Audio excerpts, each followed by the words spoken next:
الله الرحمن الرحیم بە ئەم ڕستەم و گیانگیرێت تەسجیلکەین بە پشتیوانی خوا. یا خدای بێباک بێجێگا و مەکان ئیجاد کنندەی عەرز و ئاسمان بێ میسل و نەزیر بێ خەو و خۆراوک بێ کەس بێ شەریک کرد تۆی تەنیاوتاوک حەود ئاسمانی بەرزی بێستون هێناتنە وجود بە یەکون فەیەکون مانگ و ڕۆژ لەگەڵ ئەستێرەی ئاسمان بە ئیرادەی تۆوە لە گەردەشدان هیچ کەس نازانێ یا ڕەب زاتی تۆیە دانایان دامان لە سیفاتی تۆیە شاهان لە خۆف و قەهری تۆماتێن لە ئاقار حکمت بێدە سەڵاتێن چەند پادشاهان وەک جەمشیدی جایم چەند پاڵەوانان مانەندی ڕۆستایم بەدەست قودرەتت هێناتنە ڕووی کارێ لە ئاخری کار پاگون خاکە سایارێ بە گەورەی خۆت پادشای شاهان سەلات و سەلام بێحەد فراوایان برژێنە بۆ سەر ڕەوڵەی محەممەدێ فەخری کاینات ڕەسوولی ئەمجادێ هەرچەندە بەندا ڕووسیا و شۆیم لە شفاعەتی ئەو مەم کە مەحرۆیم بدا تەوفیقم شاهی بێنەزیرێ بنووسم باسی جەنگی گیانگیرێ لەگەڵ ڕۆستەمی جیهان پاڵەوەیان با یادگار بێت تا ئاخر زەمایان وها مەشهورە ڕۆژە لە ڕۆژان ڕۆستەمی داستان لەگەڵ یاوەران بە کەیف و عەشرەت بە شای و خۆشی وەختی ڕابوار بە بادەنۆشی ڕەخشی داوا کرد بە قار و باقین وتی بە گورجی ڕەخشم بۆ بکازینە کاتی ئەمەی بیست هەڵسا زاری زارێ وتی بە ڕۆستەم فرزەندی دولبارێ زەوارە و گۆدەرس هەردووک بە گریان ماسیان کرد دەستی ڕۆستەمی داستان وتیان دەخیلا دلێری ناودار دوشمن شاد مەکە بە ئێران دەیارێ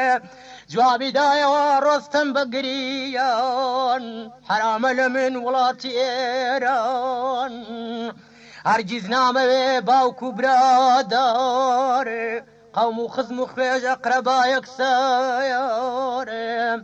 زۆر جەفام کێشا خۆ من لە ئێران شاری تورکانم گەلێ کروێران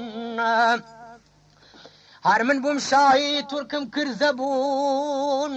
پاڵەوانانم زۆر کرد سەرنگون ناوم مەشهورە لە هەموو جیهان باوکی فڵامەرز گەورەی دلێران وەختێ من بچم بۆ مەیدانی جەنگ قەرار ناگرێ لە دەریانەهان چەندی دێوانم کردوون ئاوارە بوو جەرگی دێویسپی من کردووە پارە بووە جیرۆ دەبوو بوو پادشای کەیان بەدەست دێوە لە مازندەران من ڕزگارم کرد لە چنگی دێوان هیچ خێرم نەدی لە شاهی ئێران داوای نۆشداڕم کرد لە شەریار بۆی ناردبووم نەبووی احتوبارێ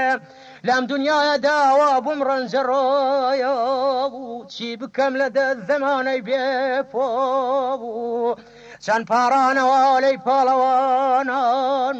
لەوێ ڕاوەنەستا ڕۆستەمی داستان ڕجای نەگرتن بە بێمدارە و سواری ڕەخش بوو ڕووی کردە ساحرا بوو ڕەخشی تاوەدا بە گریان و شین چووە سەرگۆڕی زۆرە بەناڵین ئایود فرزەندی نەو جوانەمێ ڕۆ بە کام نەگەشت و پاڵەوانم ڕۆ گیانەکەم هەڵسا کفن پارەکە بوو بەسە بەزگیانی من ئاوارەکە بووە پش بدا پشتم عزیزی گیانی بەڵکو تێک بدەین تەختی کەیانی بە سپایەران با بدەین شکازی ببەستین دەستی شاکاوز بەداوستە لەبێ خەڵکەنین سلسلە شاهان پارچە پارچە بکەین لەشکری کەیان بێوەفایم کرد کوڕم لە حەقتۆ من بەدەستی خۆم کڕەنجەڕۆ ڕۆڵە زوو وەڵسا من تەنیا باڵم دوور لە فڵامەردی وێرانە ماڵم زۆر هاواری کرد بە جەرگی کەبابە هیچ دەنگی نەبیدە لە گۆڕی زۆرابوو بە وتی ئەی ڕۆڵات تۆ بە سەلامات دیداری باوکت کەوتۆتە قیامەتی وا لەم دنیادا من بووم رووسیا بوو بووم بە حیکایەت لای شاو گەدا بوو هەر ئەڵێن ڕۆستەم زۆر کردی خەتا بوو گیانی زۆرابی کوڕی خۆی کێشەیە بوو بەشین و گریان بە دڵی بوریان ڕووی کردە ڕێگا بوو بۆ مازندەران ڕۆژراوی ئەکرد کات چوە مەنزڵ تو ئاسکی پێ بوو ئەی کردنۆشی دڵ چەند ڕۆژ و چەند شەو ڕۆی بەێڵغار تەمازندەرانی جنەیگر قەرارێ ناوی زاهید بوو شای مازندەران عابد و زانا مەشهور لە جیهان نۆبەچی قەڵا کە ڕۆستەمیان دی خەبەریان بە شادا زوو دەست بەجێ هاتە خوارەوە لە قەڵا دەردەم کردی پێشوازی جەنابی ڕۆستەم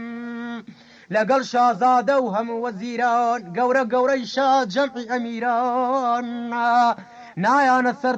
تەخێت بە قەدر و ویقار دەستە و نەزەری وەستا شەهریارێ خزمەتیانە کرد بە دڵ و بە گیان پادشا وەزیرەم و گەورەوە میران لە سەدای سەمتور لە سەدای ساز و سەمتور و ڕووباب مەل لە حەواوە دڵێ بووە کەبابێ دلێران ڕوومانگ شۆخی نازەنین شەرابیانەدا بە دەستی ڕەنینە خۆشڕایان ئەبوارە تانیوە شەو ڕۆستەمی داستان مەیلی کردە خاوە بۆ چاک خردێ تا سەحار کە ڕۆژ بووەوە شێری ناموارێ ڕۆیشتە دیوان شێری ناموارێ ڕۆیشتە دیوان هەموو وەزیران هاتنە خزمەتی گیان پاڵەوان ئەمجا پرسیاریان کردوتیان بە ڕۆستەم لەبەرچی دڵت پڕا لە دەرد و خەم بۆمان بەیان کە بۆچی زەبوونی بۆچی پەشێوی دەوری گردوونی وتی ئەی یاران ئەپرسن ئەحواڵ تەقدیری وابوو خوای زور جەلال من دانیشت بووم ڕۆژە لە ڕۆژان بە کەیف و خۆشی لەگەڵ یاوەران هاتەوە یادم کوشتنی زۆرە ئاگری خەفەت دڵی کردمە کەبابێ هەڵسام تۆرام لە شای ئێران تەرکم کردووە تایفەی کەیان زۆر جان کرد لێ میجنەم کرد قبوڵ هاتم بۆ ئێرە بە دڵی مەلوولێ شاوتی بە خێراتی سەرچاوان بەبری بەیان پۆش ڕۆستەمی داستان تاج بەخشی شاهان هەموو مڵک و ماڵ پێشکەشی تۆ بێ فرزەندی زاڵێ پادشای زاهید کچێکی هەبوو جوان و نازەنین مەحبوبە و خۆشڕوو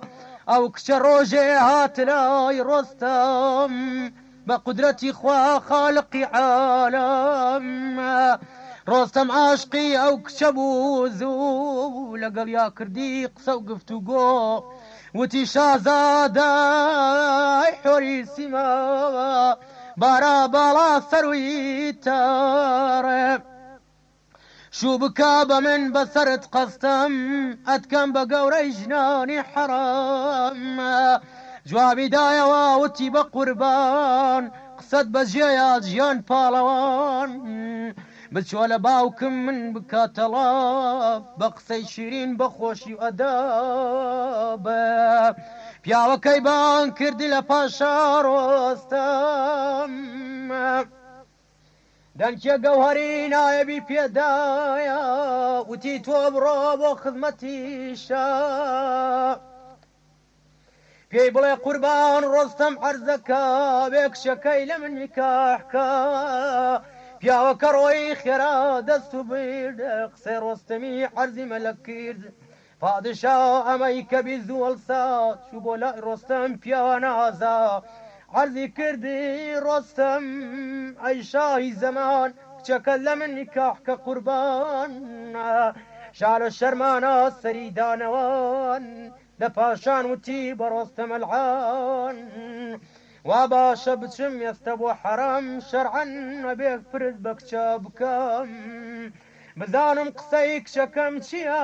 ڕازی ئەبێ ئەو یا ڕازی نییە پادشا هەڵسا ڕۆی بۆ حەرام کچەکەی بان کردوتی گیانەکەم تۆری کردووە ڕۆستەم لە ئێران هاتووە بۆ ئێرا میوانە لامان داوای تۆکە تۆ قسەت چییە ڕازی بدەمە و یا ڕازیت نییە کچە شەرمی کرد لە باوکی کەم کەم باوکی دوانی وتی گیانەکەم ڕاستم پێ بڵێ شەرم مەکە تۆ بوو کە جەبێ شوبکە هیچ مەکە درۆ آخری وتی باوکی وەفاکار ڕۆستە مەردێکە گەورە و نامدارێ گەر قبول بکە کچ و تەخت و تاج هەمووی پێچکەش بکە باشە ناعیلاج ئەو جوابەی کە بی شای تاجوەریە ماچی کرد چاوی مەحبوبەی دولبەریە ناردی قازی هات خێرا دەستۆیە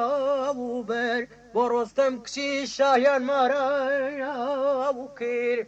ژنانیان بان کرد بۆ شای و لۆیان کچەیان جوان کرد وەک حۆری جینان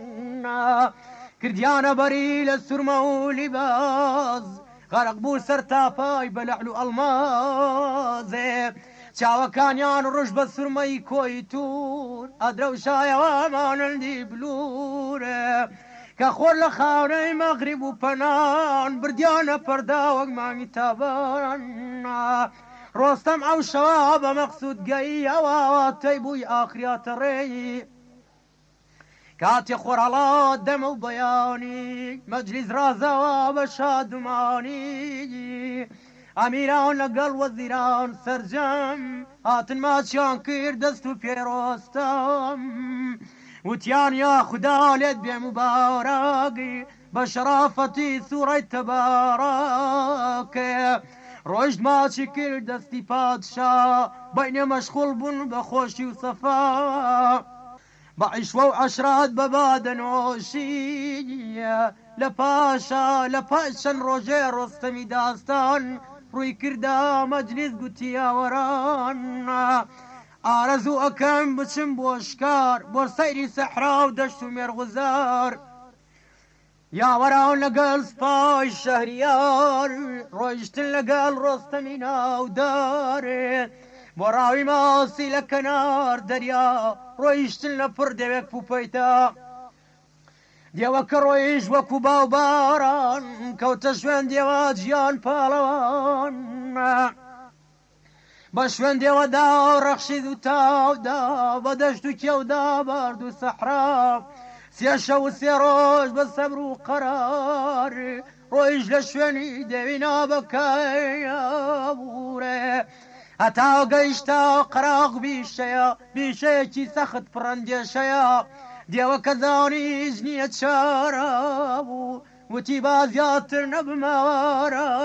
بووە ئەمجا حازر بوو بۆ دەعوا و بۆ جەنگ بسحر أفثون ورقرا لرانقا خوي كربة شبك وكو هورامان شاكي قوراي برضو بالسامان دمي كردوا هروكو مخار دو كلي دمي دنيا رشكرتاريا ددانا كاني هروكو تشنار ليوي قورا ورش هروكو دوار مويسر وريشي وكو رجمار بو امو السكاني وكو تشنار بو شاوي وكشرا للشوي ديجور ادرو شايا وكو ساجي سور كاتي عين ران نعري سهمناك لدأري للدني نعرتيج قربو شاكي عاتا بيشوا وتي بالوان توشيتا بسرتاي في ديوان رسمتي بيشو منا بكار ناو نشانم ليد بك مزار نام رسما أولادي زالم خاون شمشير وقرد وقفالم تونا وتونم كرد ديواني نافاك هزاري وقتهم سبارد جرخاك يستاب زانات شيد بسردينم جونا زايل شدهم ويشكينم ديوكوتي رستمينا ودارت كم بفلي دوري روزقار بمينا حملي تو دولة جهان ناود قم كاملة خاشيران أمجاد وكاد استدايا قرزي قران وكشوي البرز قرزي قراني برد توقي سر داينا يوم العوني كافر وقزاي قدرات هنا إلى السرداد إلى السرقبي برزي سفردا بزبري قرزي ديوي روسيا برشنجي آقر أروي بو حوا رستم لتاوا يجقار بو خستا بيشي خوار دوا وقماران قستا عرق بروي دا تخواروا ماتو بيدن بو بفجاروا خوي أسبكي كوت السرزمين خلطاني خابو بدل خميل هاي كل رخيش جار رستمي زال راس بواني لخاق وقتي بالدار زود استدايا قرزي آقاه سار شاشاي عرتي الله أكبر داينا يا ابو ديبي بيفار ملعون بيرا قرص برسر سياري دايلا سفري ديبينا بكاياري لا توبتي كرد بو فجار فجار هردو شال خرسو ياربو لتاوز شاويان بيا شوق نور بو امجار رستم وقببني بيان دليات جوجيان بالوان كمندي هاويش وكو اجدها ديويش كمندي بو او حوادا يا راجة شاذر بقاروقين نزولان وكسيان الزمين آخرنا علاجك كمن بسراك مريا كان بدزقر خيرا بزوران قرتن بدلي برشور يا راجة شاب قوة زور ديوي بتكر دار جاتكاني دا صدقا ورستم راجة شادوا بددا لي خوي كرون رستم ديوي راجة شا صوبي صدام امجالي قرد بردية توقي ساري فستيا سر زوي بزبري خنجاري سري ديوكي لنشكر جيات شو جنم بيسي روسيا كاتيا ديوي كشت رستم دستو بر سجل شكراني بو خداوان برد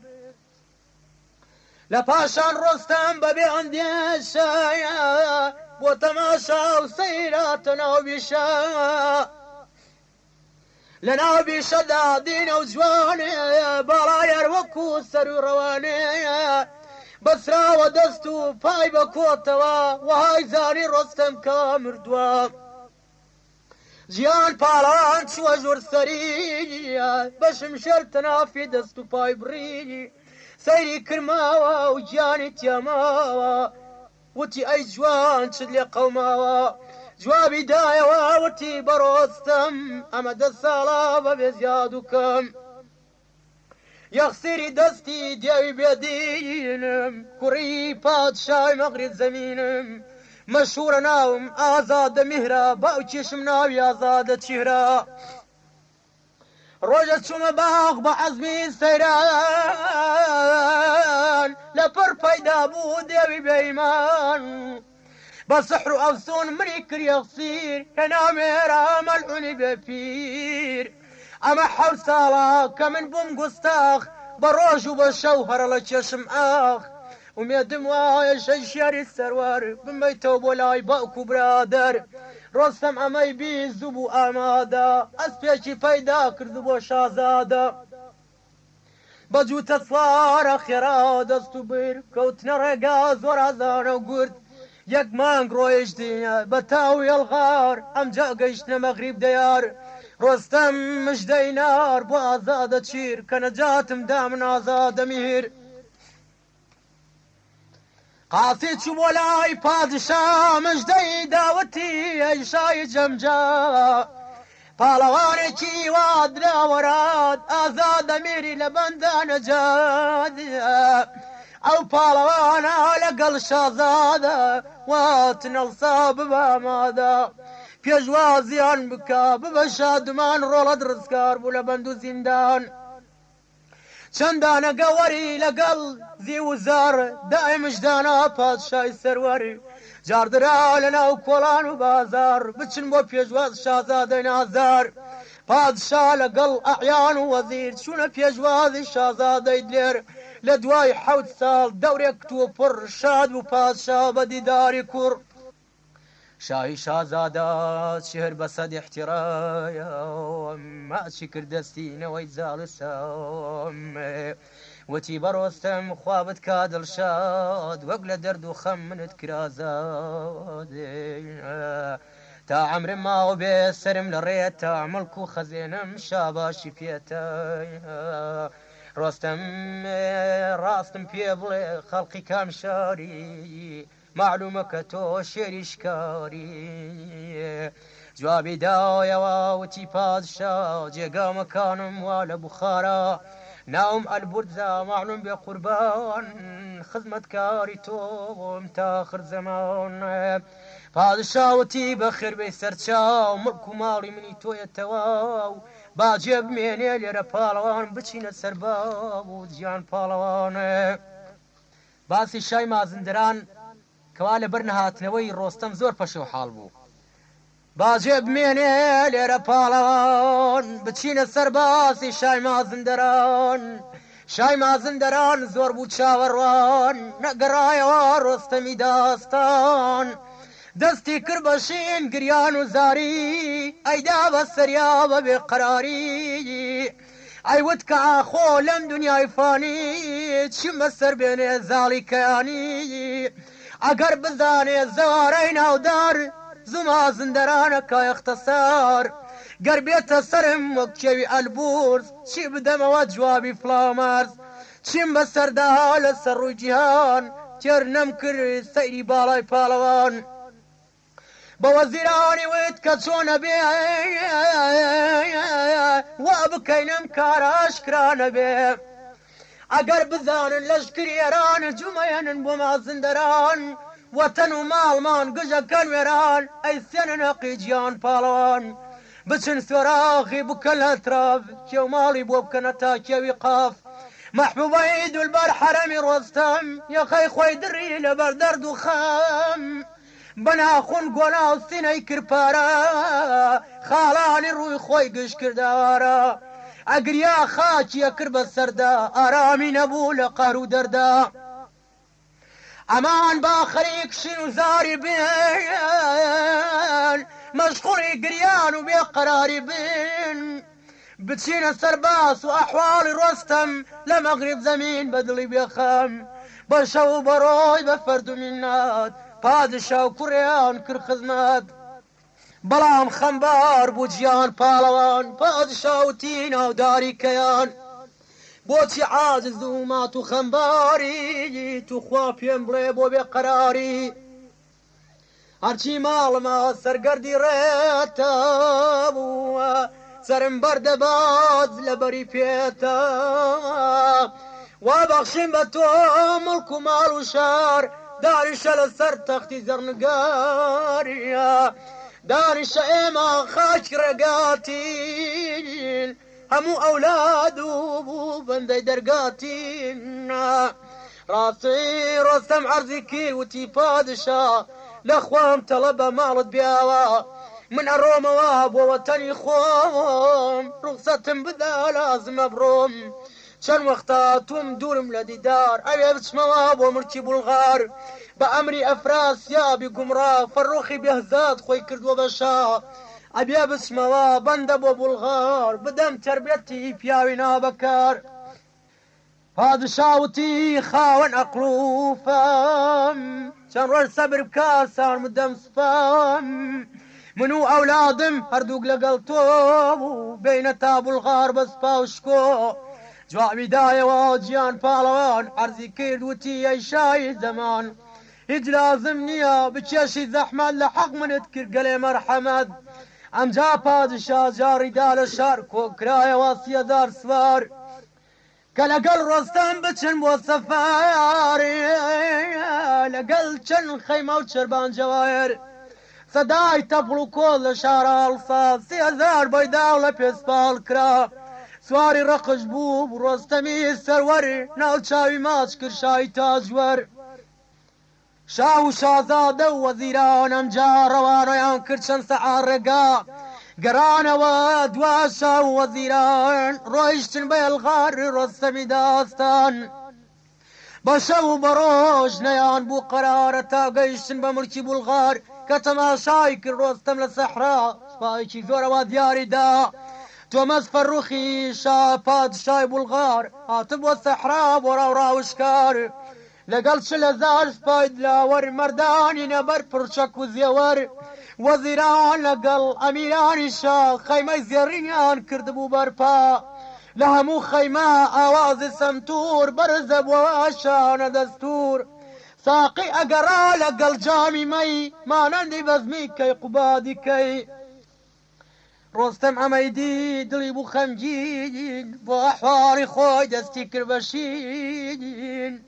ئاهێڵ کێشا بە گریانەوە بوو بە جەرکی زووتا و پەرێشانەوە بوو چاوی زۆر گریا چاوی زۆر گێڕا بە کوڕی گریان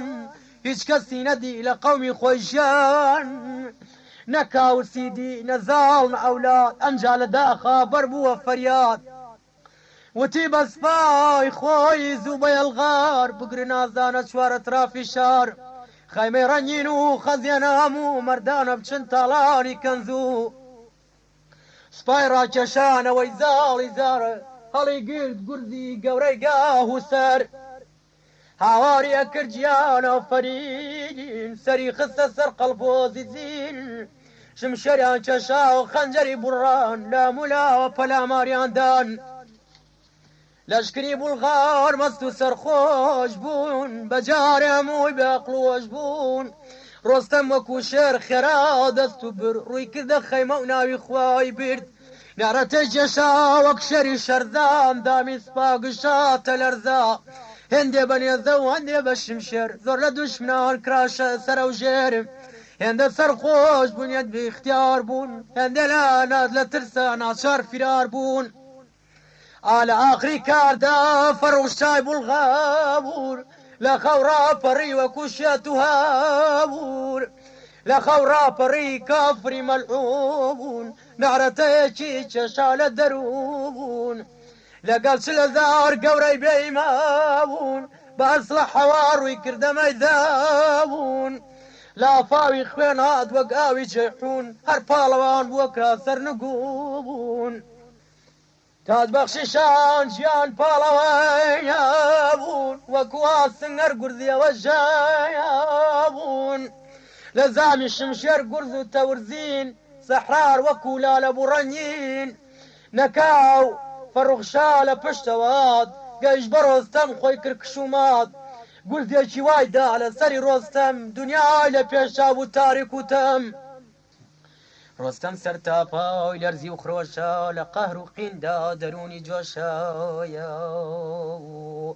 قەڵغاونی سەری پارچە پارچە بوویە و عەقڵ و شعوری گشتداوارە بوویە سێ دەفعە گورزی دا لە سەری ڕۆستەم ئەمجا 6 حەڵقەی کەمەندی پڕخەم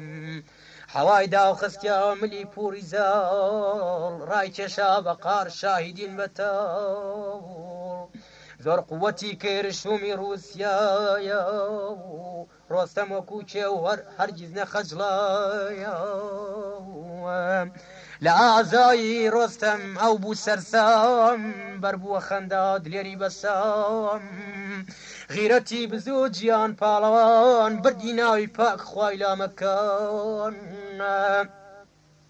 وتی ئەی مەلعون کافری بێدین سێ گورزت لێدام زۆر بۆ قاروقین قەستەم بە ذاتی حەزرەتی یەزدان ئێستا لەت دەکەم لە مەیدان ئەی مەلعون کافری بێدین سێ گورزت لێدام زۆر بۆ قاروقین قەستەم بە ذاتی حەزرەتی یەزدان ئێستا لەت دەکەم لە مەیدان کاتی ئەمەی ود بە دڵی حەزین هەڵمەتی بۆ برد بۆ فەڕوخشای لە حین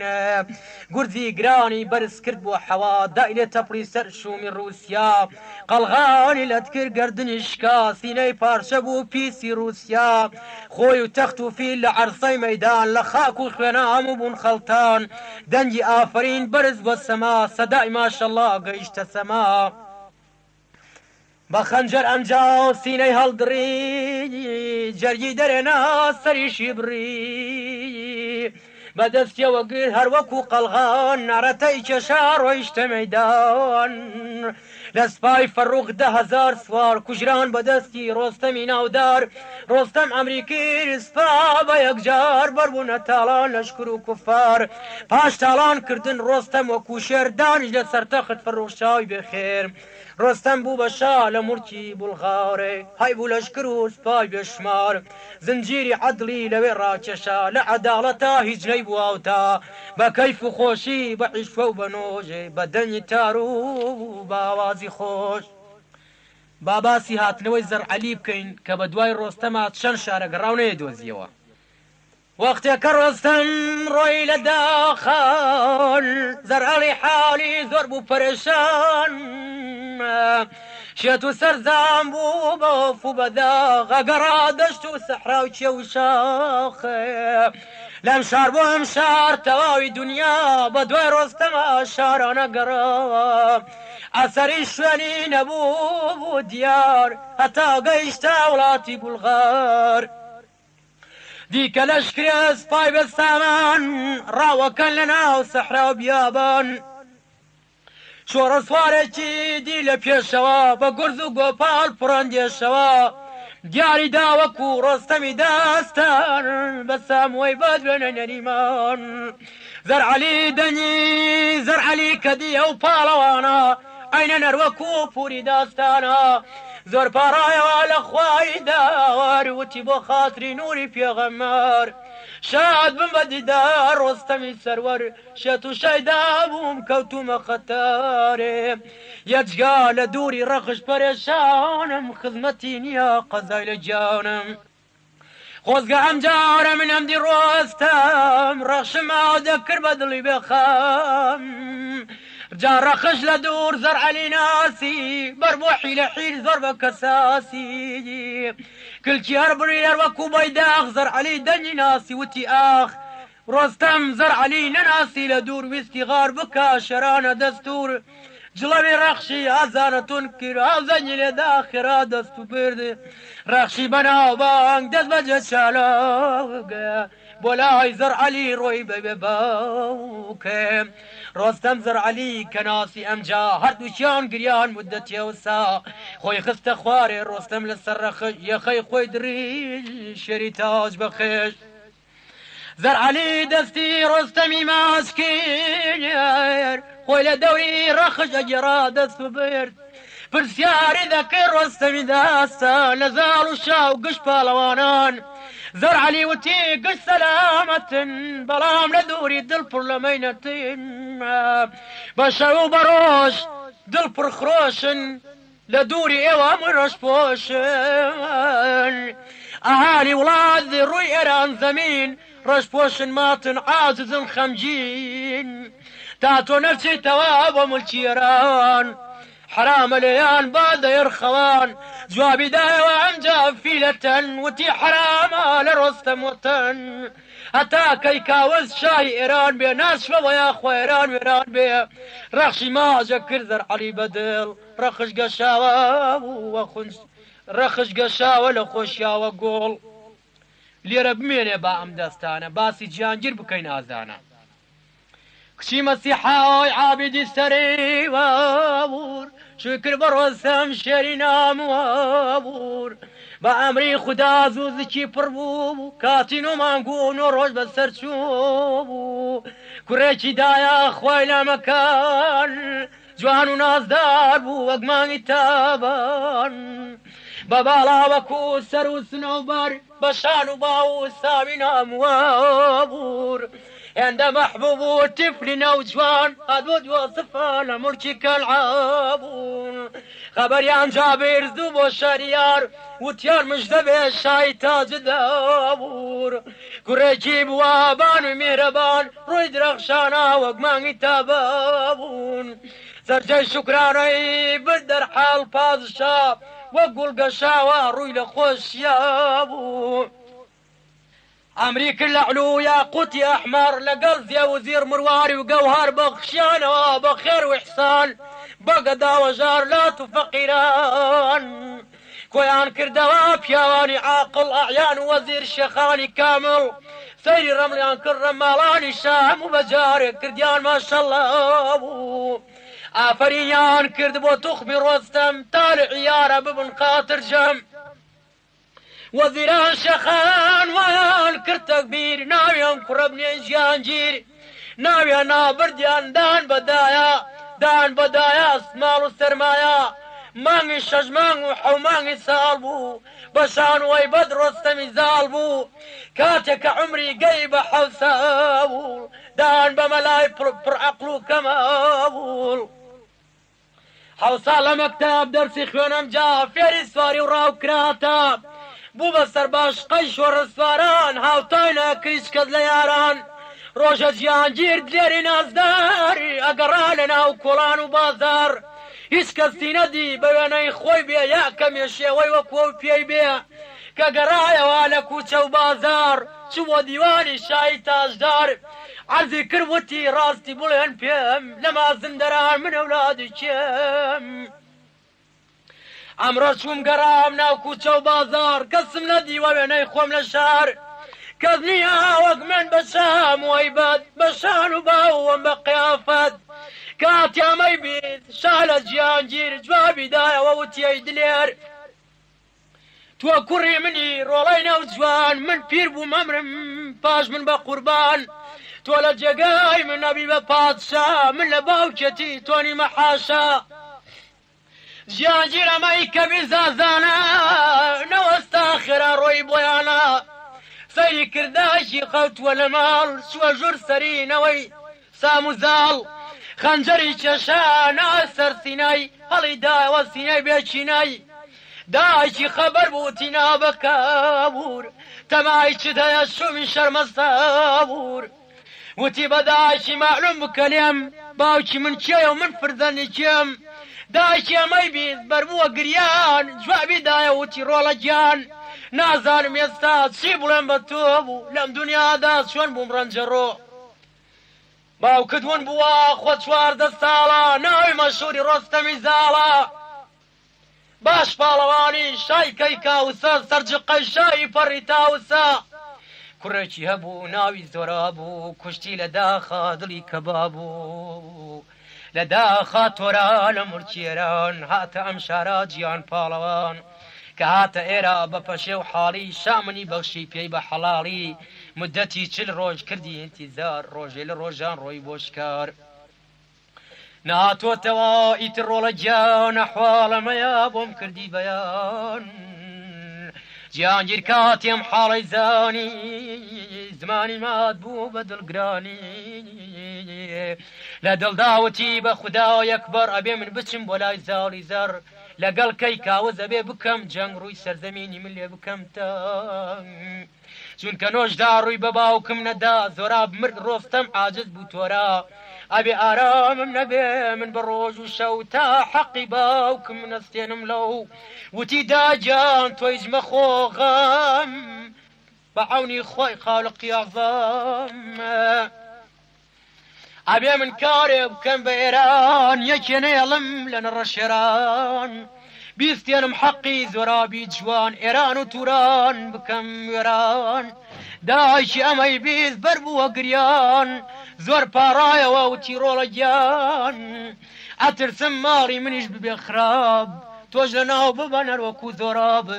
وتی دایە گیان مەبە دڵخەمگین پەنا بە زاتی ڕەب العالەمین لە دوعای خێرت مەمکە فەرامۆش تەوفیق مەدا ستاری سەرپۆش کەس باقی نابێ لە دنیای فاونی هەتا سەر نابێ بە کامرانی پادشا سبحێنەیە پادشا بیستی قسەی گیانگیر بانی کردوتی فرزەندی دلێر ڕجاد لێکەم مەچۆ بۆ ئێران لە دووریت ئەمرم بەخوا ڕۆڵە گیان بە قسەی دایکی و پادشای نەکردی هەڵسا لەلایەن ئیتر دەست و بردێ ئەمجا ئەمریدا جارچی جاڕیدا لە شار لە ناو مەیدان و کۆڵان و بازار بە مودەی چەند ڕۆژ بەبێ زیاد و کەم 30,000 سواری هێنا بە قەڵەم بەیدا خەڵکرا بۆ شەڕ و دەعوا زەمین بوو بە تۆز نیشتە ڕووی هەوا لە کۆڕەی ئەسپان لە نەعرەتەی فیل لە دەنگی تەپڵ و زیڕەی شاغنەفیل ماسی لە دەریا نەیما بوو قەرار تۆز دنیای گرتبوو وەکو شەوی تار سپا حازر بوو بکەوێتە ڕێ گیانگیر ئەسپی نەبوو سوار ببێ پیاوێگات وتی شای تاج بەخش ئەسپێکمەیە لەنەوەی ڕەخش بۆ تۆی هێنم بەڕەسمی و خەڵات ئاگاداری بێ خوای کاینات پیاوە ڕۆیش دەسپی لە بۆ هێنا ئەسپی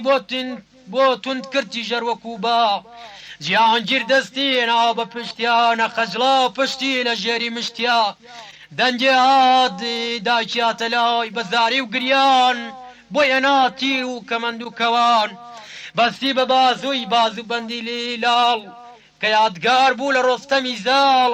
سواری ئەرس بوو دلێری دەوران ئەدبوت ڕۆستەمە لە مازندەران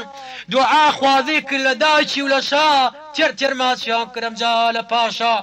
وتیان ڕێ بکەوە خوا یارت بێ لە چاوی بەدکاراگەدارت بێ لەشکر کەوتە ڕێ بە تاو یەڵغا لەی جێگایانەیان گر قەرار باسی خەبەرزانینی شاهی توران لە ڕۆیشتنی ڕۆستەم و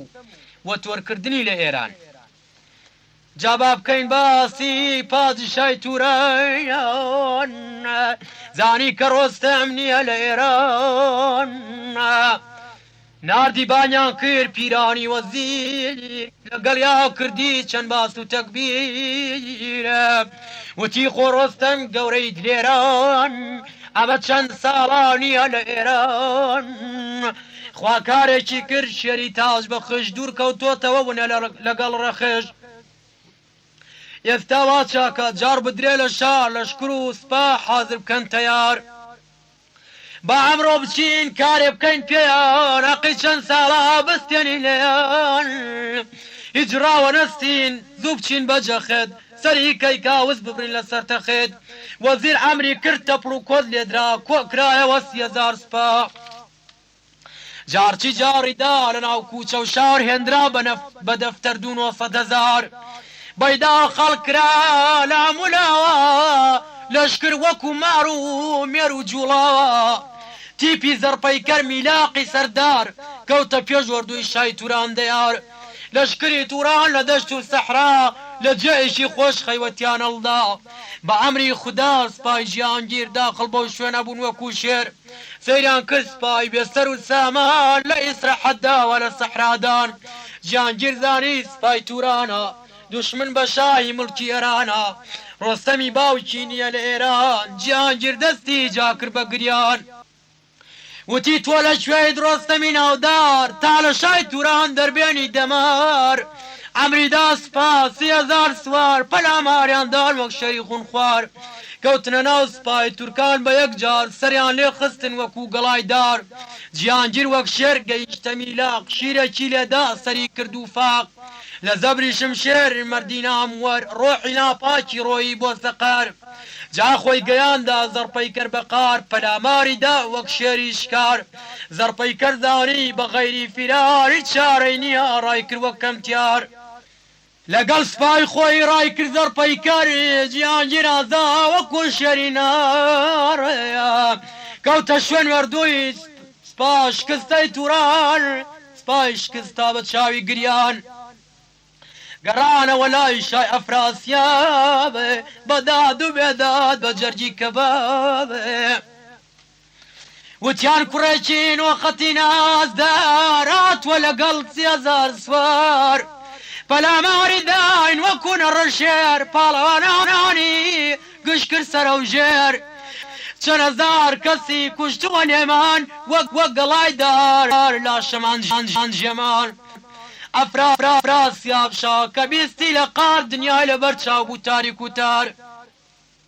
پیرانی بان کرد وتی ئەی وەزیر خاوەن عەقڵ و فام پڕە و تەکبیر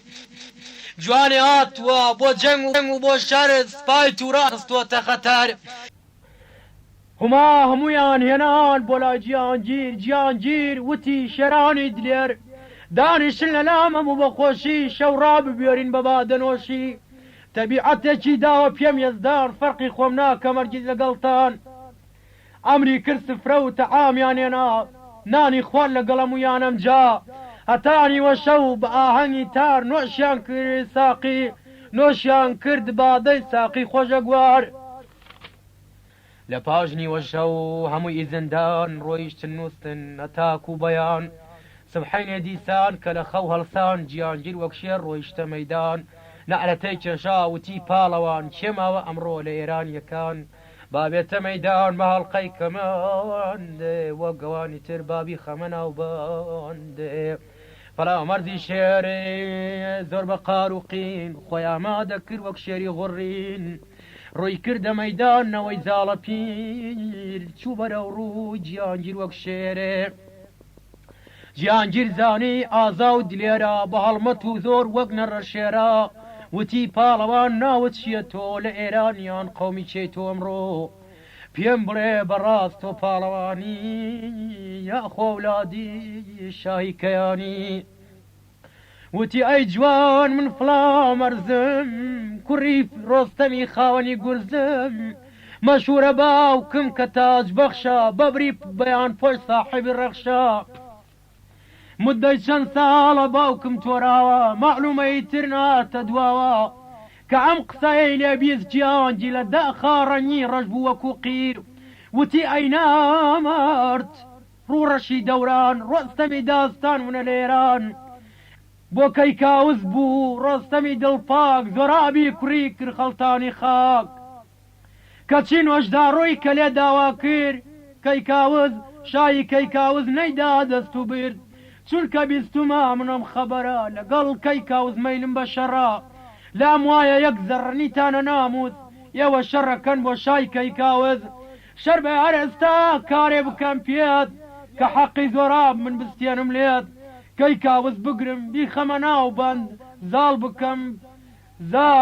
بکەم بە پەند تا آخر زەمان فەڵامەرد وتی ئەشەتی نەفەم منداڵی بێهۆش تەفرەقەی کەلام شەر بێواد لێ بکەم ئەمڕۆ لە مەیدان کە ئەفراسیا بۆت بێتە گریان من لەلا مەعلومات تۆ تورانینیت لەنەوەی شەی تاز بە خژە چید ئەجینا بۆچی دڵت پڕە لە دەرد و خەم چ حەقدەیە بەسەر زۆراب و ڕۆستەم دەستیان دایەگەی گورز بەقا بەقین و بەقار بە یەکداتن دوو مەردی سەردار فەڵامەردەم جا بەمانەندی شێر گورزێکی وەشان زووە جیهانگیر قەڵغانی لەتکرشانی زەمدار بوو لە خوێندا باڵای سروە گوڵنار بوو چاوی تاریک بوو لە ڕووی نەما ڕەنگ ڕووی زەمین لە لای بوو بۆ شەوە زەنگ دەستی دایە گورز ئەمجا جیهانگیر دای لە تەوقی سەر فڵامەردی شێر کڵاو خودەکەی کەوتە سەرزەمین مەلەک لە فەلە کردیان ئافەرین پاژەوە ساتێ بە تیر و بەشی لە یەکتریاندا دوو مەردی دلێر ساتێ بە کەمەن کاتێ بە زۆران هاتن بە یەکدا دوو مەردی مەیدان کەمەربەندیان بوو پارە پارە گیانی تر نەیما بوو چارە لە قاپی خودای قاڵی الحاجەت بە سۆزی دەروونەی کرد مناجات وتی یا خودای بۆ بێ کەسان کەس بۆ داماوانی ژەر تۆی فەریاد ڕەست یەشتا مناڵم غەریبم نەفام تو گەورەی خۆت بگە بە فەریام نیمە تاقەتی گورزی فڵاو مارد بە تاو تەنیا وەک کێوی ئەلبورد پێی ڕاستی پێش خست پێی چەپی دانا بە قووەت فڵاو مەرزی ڕاکێشا پێچی دا بە دوڕ توندی کرد بە قین هەڵی گل لە پڕ خستێ سەر زەمین چوە سەر سینەی وەکو شێری مەست بە ئەڵقەی کەمەند جا دەست و پێی بەست ئەمەیان کە دی لەشکری ئێران هەموو بەجارێ بەربوونە گریان جیانگیر وتی کوامەردی مەیدان ئەچمە سەرتەختی پادشایەران زاڵ جابەر بۆ گریان و هاوار یەخەی دادڕی لە سەرەتا خوار کەی کاوستاجی فرێدا لەسەر هەڵسا لە ئێران واوەی لای مەحشەر تووسینە و زەڕی بۆی چوە مەیدان وەستا بەرامبەر مەردی پاڵەوان مدەتێکی زۆر بە گورزی گران لە یەکتریاندا هەردوو پاڵەوان لە ئاخریدا جیانگیر وەک شێر تووسی هەر وەکوەوان کرد یەخسیر تایفەی میلاد لە گەریاوەران گرشێوز ئەشکەش هەموو شاوەران یەک یەگەسیر بوون بەدەست جیانگیر تا 300 نەفەر مەردانی دلێرێ هەتا ئەو ڕۆژە بەدەست جیانگیر لە مەیدانی جەنگ هەموو بوون یەخسیر زانی زاڵی زەردی دەی دنیای دیدەی زەمانە لە داخابوو بوو شێت و دێوانە ڕووی خۆی ساوی لە خاک بە دڵی خەستە ڕیشی خۆی هەڵکەن پاچی بەدەستە شیوانیە کرد بە دڵێکی زار ڕووی کردا دەرگای پادشای جەبار وتی ئیلاهی کاوز بێ کەسا پیرە زاڵدە بەدحاڵ زۆر بەد نەفەسە ئەترسم کاوز بکەن بە یەخسیر ئەو ساچی بکە زاڵی زەڕی پیر ڕۆستەم تۆ لە شوێی شێری ناموەر لە سپای ئێران دەربێنی دەمارێ جێگات خاڵیە ڕۆڵە لە ئێران ئەسیر بووین بەدەستی لەشکری توران لای من معلومە ڕۆستەم مردووە لەشکری توران بۆ هاتووە من چی بکەم لە دەست زەمانەی بێپۆ زاڵ حەیای چووە و کاوز ڕەنجەڕۆ ئێوارە تەپڵی ئاسایش لەدرا تەپڵی هەردوولا سپای هەردوولا گەڕانەوە دوا زاڵ و زەوارە لەگەڵ کاوز چا بە دڵی خەمگین چوونەوە خەرگا خاڵی بوو لە ناو خەیمەی کەی کاوز تەختی دلێران تاجی پڕتاوز لە سپای ئەولا فراسیا بشە گەیشتە گەردون سەری لە خۆشیە ئاسایشیاندا مەجلیس بە شادی بە نەغمەی تار و عود و ئازادی پیرانی دڵپیس بە قسە و ڕەفتاراتەوە گوفتار وتی شەریار خوا کارمانی باش کردو ئاسان لە جەنگێران سەرکەوتین قوربان حەق و قیساسی قەدیمی خۆمان ئەبێ بیستینە لە شایێران شایکەی کاوز لا ببۆینە سەر تەخت زاڵی نەریمان پارچە بکەین بە جەخت تووسی نەوزەری فڵامەرزی شێر سەر ببڕین لە گەڕ زەوارەی درێر لەگەڵ لە قسەی پیران شا زۆر بوو خۆشحاڵ بەڵام گیانگیر ئەو قاتی بوو تاڵ وەخت بوو لە داخا خۆی ئاشکرا بکە پیشی خواردەوتی قەیناکە ڕووی کردە پیران وتی ئافەرین سالاری توران مەردی بە تەمکین ئەبێ زەوارە لەگەڵ داڵی زەڕ شایکەی کاوز تەواوی لەشکر ئەیان کەم یەخسیر بە عەونی یەزدان وڵاتی ئێران زووە کەم وێران ئەمجا گیانگیر هەڵسا لە دیوان چوو بۆ خێوەتی خۆی مات و حەیران قسەکەی پیران بوو بۆ داخی دڵ کەوتە خەیاڵات بۆ کاری مشکیل ئاسیرەکانی بۆ لای خۆیانە حورمەتی گرتن لە بەریان هەڵسا محیبەتی کرد لەگەڵ فڵامەرز وتی بە خێر بەی فرزەنی هەلبورد کە لەگەڵ تووس و گشت ئەسیرانەم و ئیلتیفاتی کردی شازادەی خۆش خوو لە پاش نان خواردن مەجلیس سازکرا سەدای سەمتور گەیشتە سەما سەدای خۆش نۆشان نۆشان وەشیمەی بوو بۆ بەزمەکەی کەی قوبادیکەی پاڵەوانەکانەیان کرد خەیاڵ کامە حواڵات چۆنە و چییە حاڵ جیهانگیر ویستی خۆی بکای زار لە پاشان وتی شەری نامدارێ هەتا سبحەینێ با خۆم دەرنەخەم لە قسەی پیران بارغەم نەخۆم لە پاش نیوە شەو ئەم جایز نیدان یەخسیرەکانی ناردەجێ خۆیان ئەو شەوە خەوتن تا وەختی سەحەر بەیانی کە خۆر لە کەلاتە دەر تەپڕی جەنگ لێدراو لە هەردوو تەرەف هاتن بۆ مەیدان سپاس سەف بە سەف جیهانگیر وەک شێر تەواو بوو تەیار پەنای بر بەزاد دانای کردگار لە سپای ئێران زاڵی بێچارە هاتە ناو سپا وتی زەوارە هەڵسەڕۆڵە گیان هیچ کەس لە مەردان نەماوە بەخوا هەموو یەخسیر کران تەنها تۆ ماوی لە سپای ئێران بگەرە فەریام ئێستا ڕۆڵە گیان وابوو تەقدیری حەی ڕەبانی زاڵ بەدناو ببێ لە دنیای فانی ڕۆستەم تۆ لە کوێی مەردی بنوێنی فڵا مەرد لە دەست دوشمن بستێنی بە زەید نایات تۆ بە زاڵی پیر بە سپای ئێران داماوی فەقیر زەوارە کە دی زاڵ زۆر داماوە ئەگری و ئەناڵەیە دڵ پەشۆکاوە ئەوی شەناسەی ساڵی هەڵکێشا وەک کوورەی ئاگر دەرۆنی جۆشە وتی فیدات بم ڕۆستەمی نامدار نازانی حاڵی زاڵی اختیار برا بە قوربانی بازی ئەلبورزێت کوانێ دەنگی ڕەخەشەم نرکەی گورزێت لە دووری دەردی ئێمە گرانە بە ڕۆژ و بە شەو کارمان گریانە ئەگەر بزانی ئەحواڵی ئێران یەخەت دادڕی لە سەرەتا دامان لە پاش گریان و شیوەن و ئەفغان زەوارە ئەمجا ڕۆیشتە مەیدان جیهانگیر کە دی ئەم پاڵەوانە ئەم ساڵی نییە بوو لە ڕووی زەمانە پاڵەوانێکە بە سام و ویقار غەزەب لە شارێ بارەتە خوار زانی مامەتی گەورە و سەردارە لە قار و دەخە لە قار و داخە دڵ پڕجە خارە زۆر ترسا ئەمجا وتی ئەی سەردار ناو نیشانی خۆت بکەی زار ڕاستم پێ بڵێ شێری زەمانە نەژاددنەوەی کام پاڵەوانە جوابی دایەوە وتی بزانە زەوارم برای شێری زەمانە برای ڕۆستەمم کە ساحەب ڕەخشە باشی باڵا دەستم تاج بەخشە ناوی ڕۆستەمی کە بیست جیهانگیر فرمێسک لە چاوی ڕژا سەرە و ژێر وتی ئەینا مەردی تۆ بێ کەماڵی زۆر حەیفەڵێن ئەولادی زاڵی شێرێکی وەکو ڕۆستەمی داستان گوم بووە و ڕۆیشتووە لە خاکی ئێران هیچ شەرم ناکەن ئێوە وەک جاران نەکەن خزمەتی پادشایکەیان بۆ جێوە ژننکە کە نازانن عار من ئەتکەم بە پەندواتێ ڕۆزگار شەر بێکارێ بکەم من ئەمڕۆ پێتان قیسازەی زۆرا من بستێنم لێتان زۆرە زەوارە بیستی قسەی جیهانگیر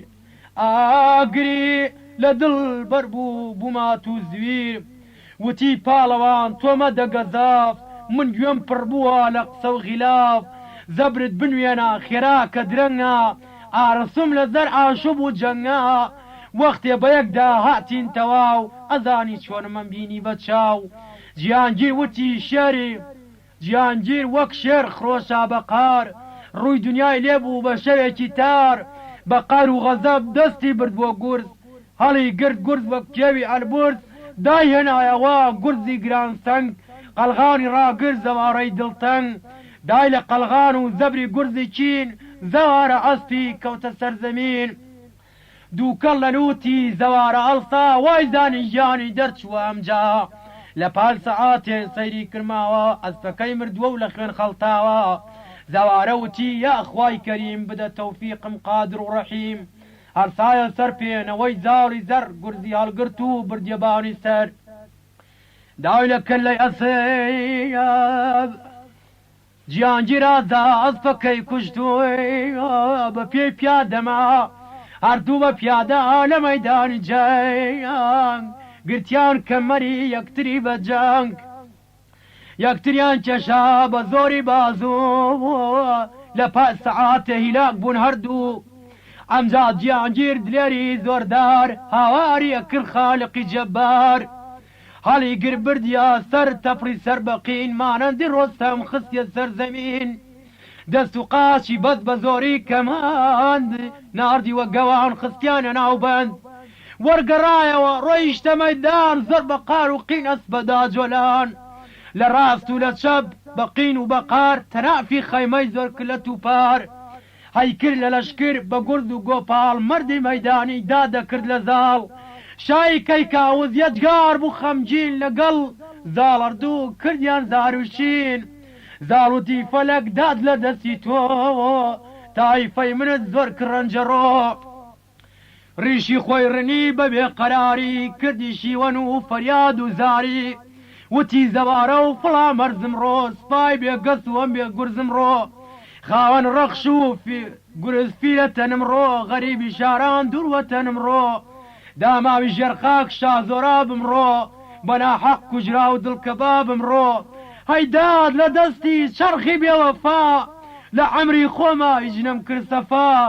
دایم خەریک بووم بە ئاشوب و جەنگ هەروام لە جێژا و فرزەندی پەشەنگ هەر ساڵە یەکی ئەهێنێ بۆ جەنگ ڕووی دنیا لێمانەوە کاتەنگ دەک کوێر بم ڕۆستەم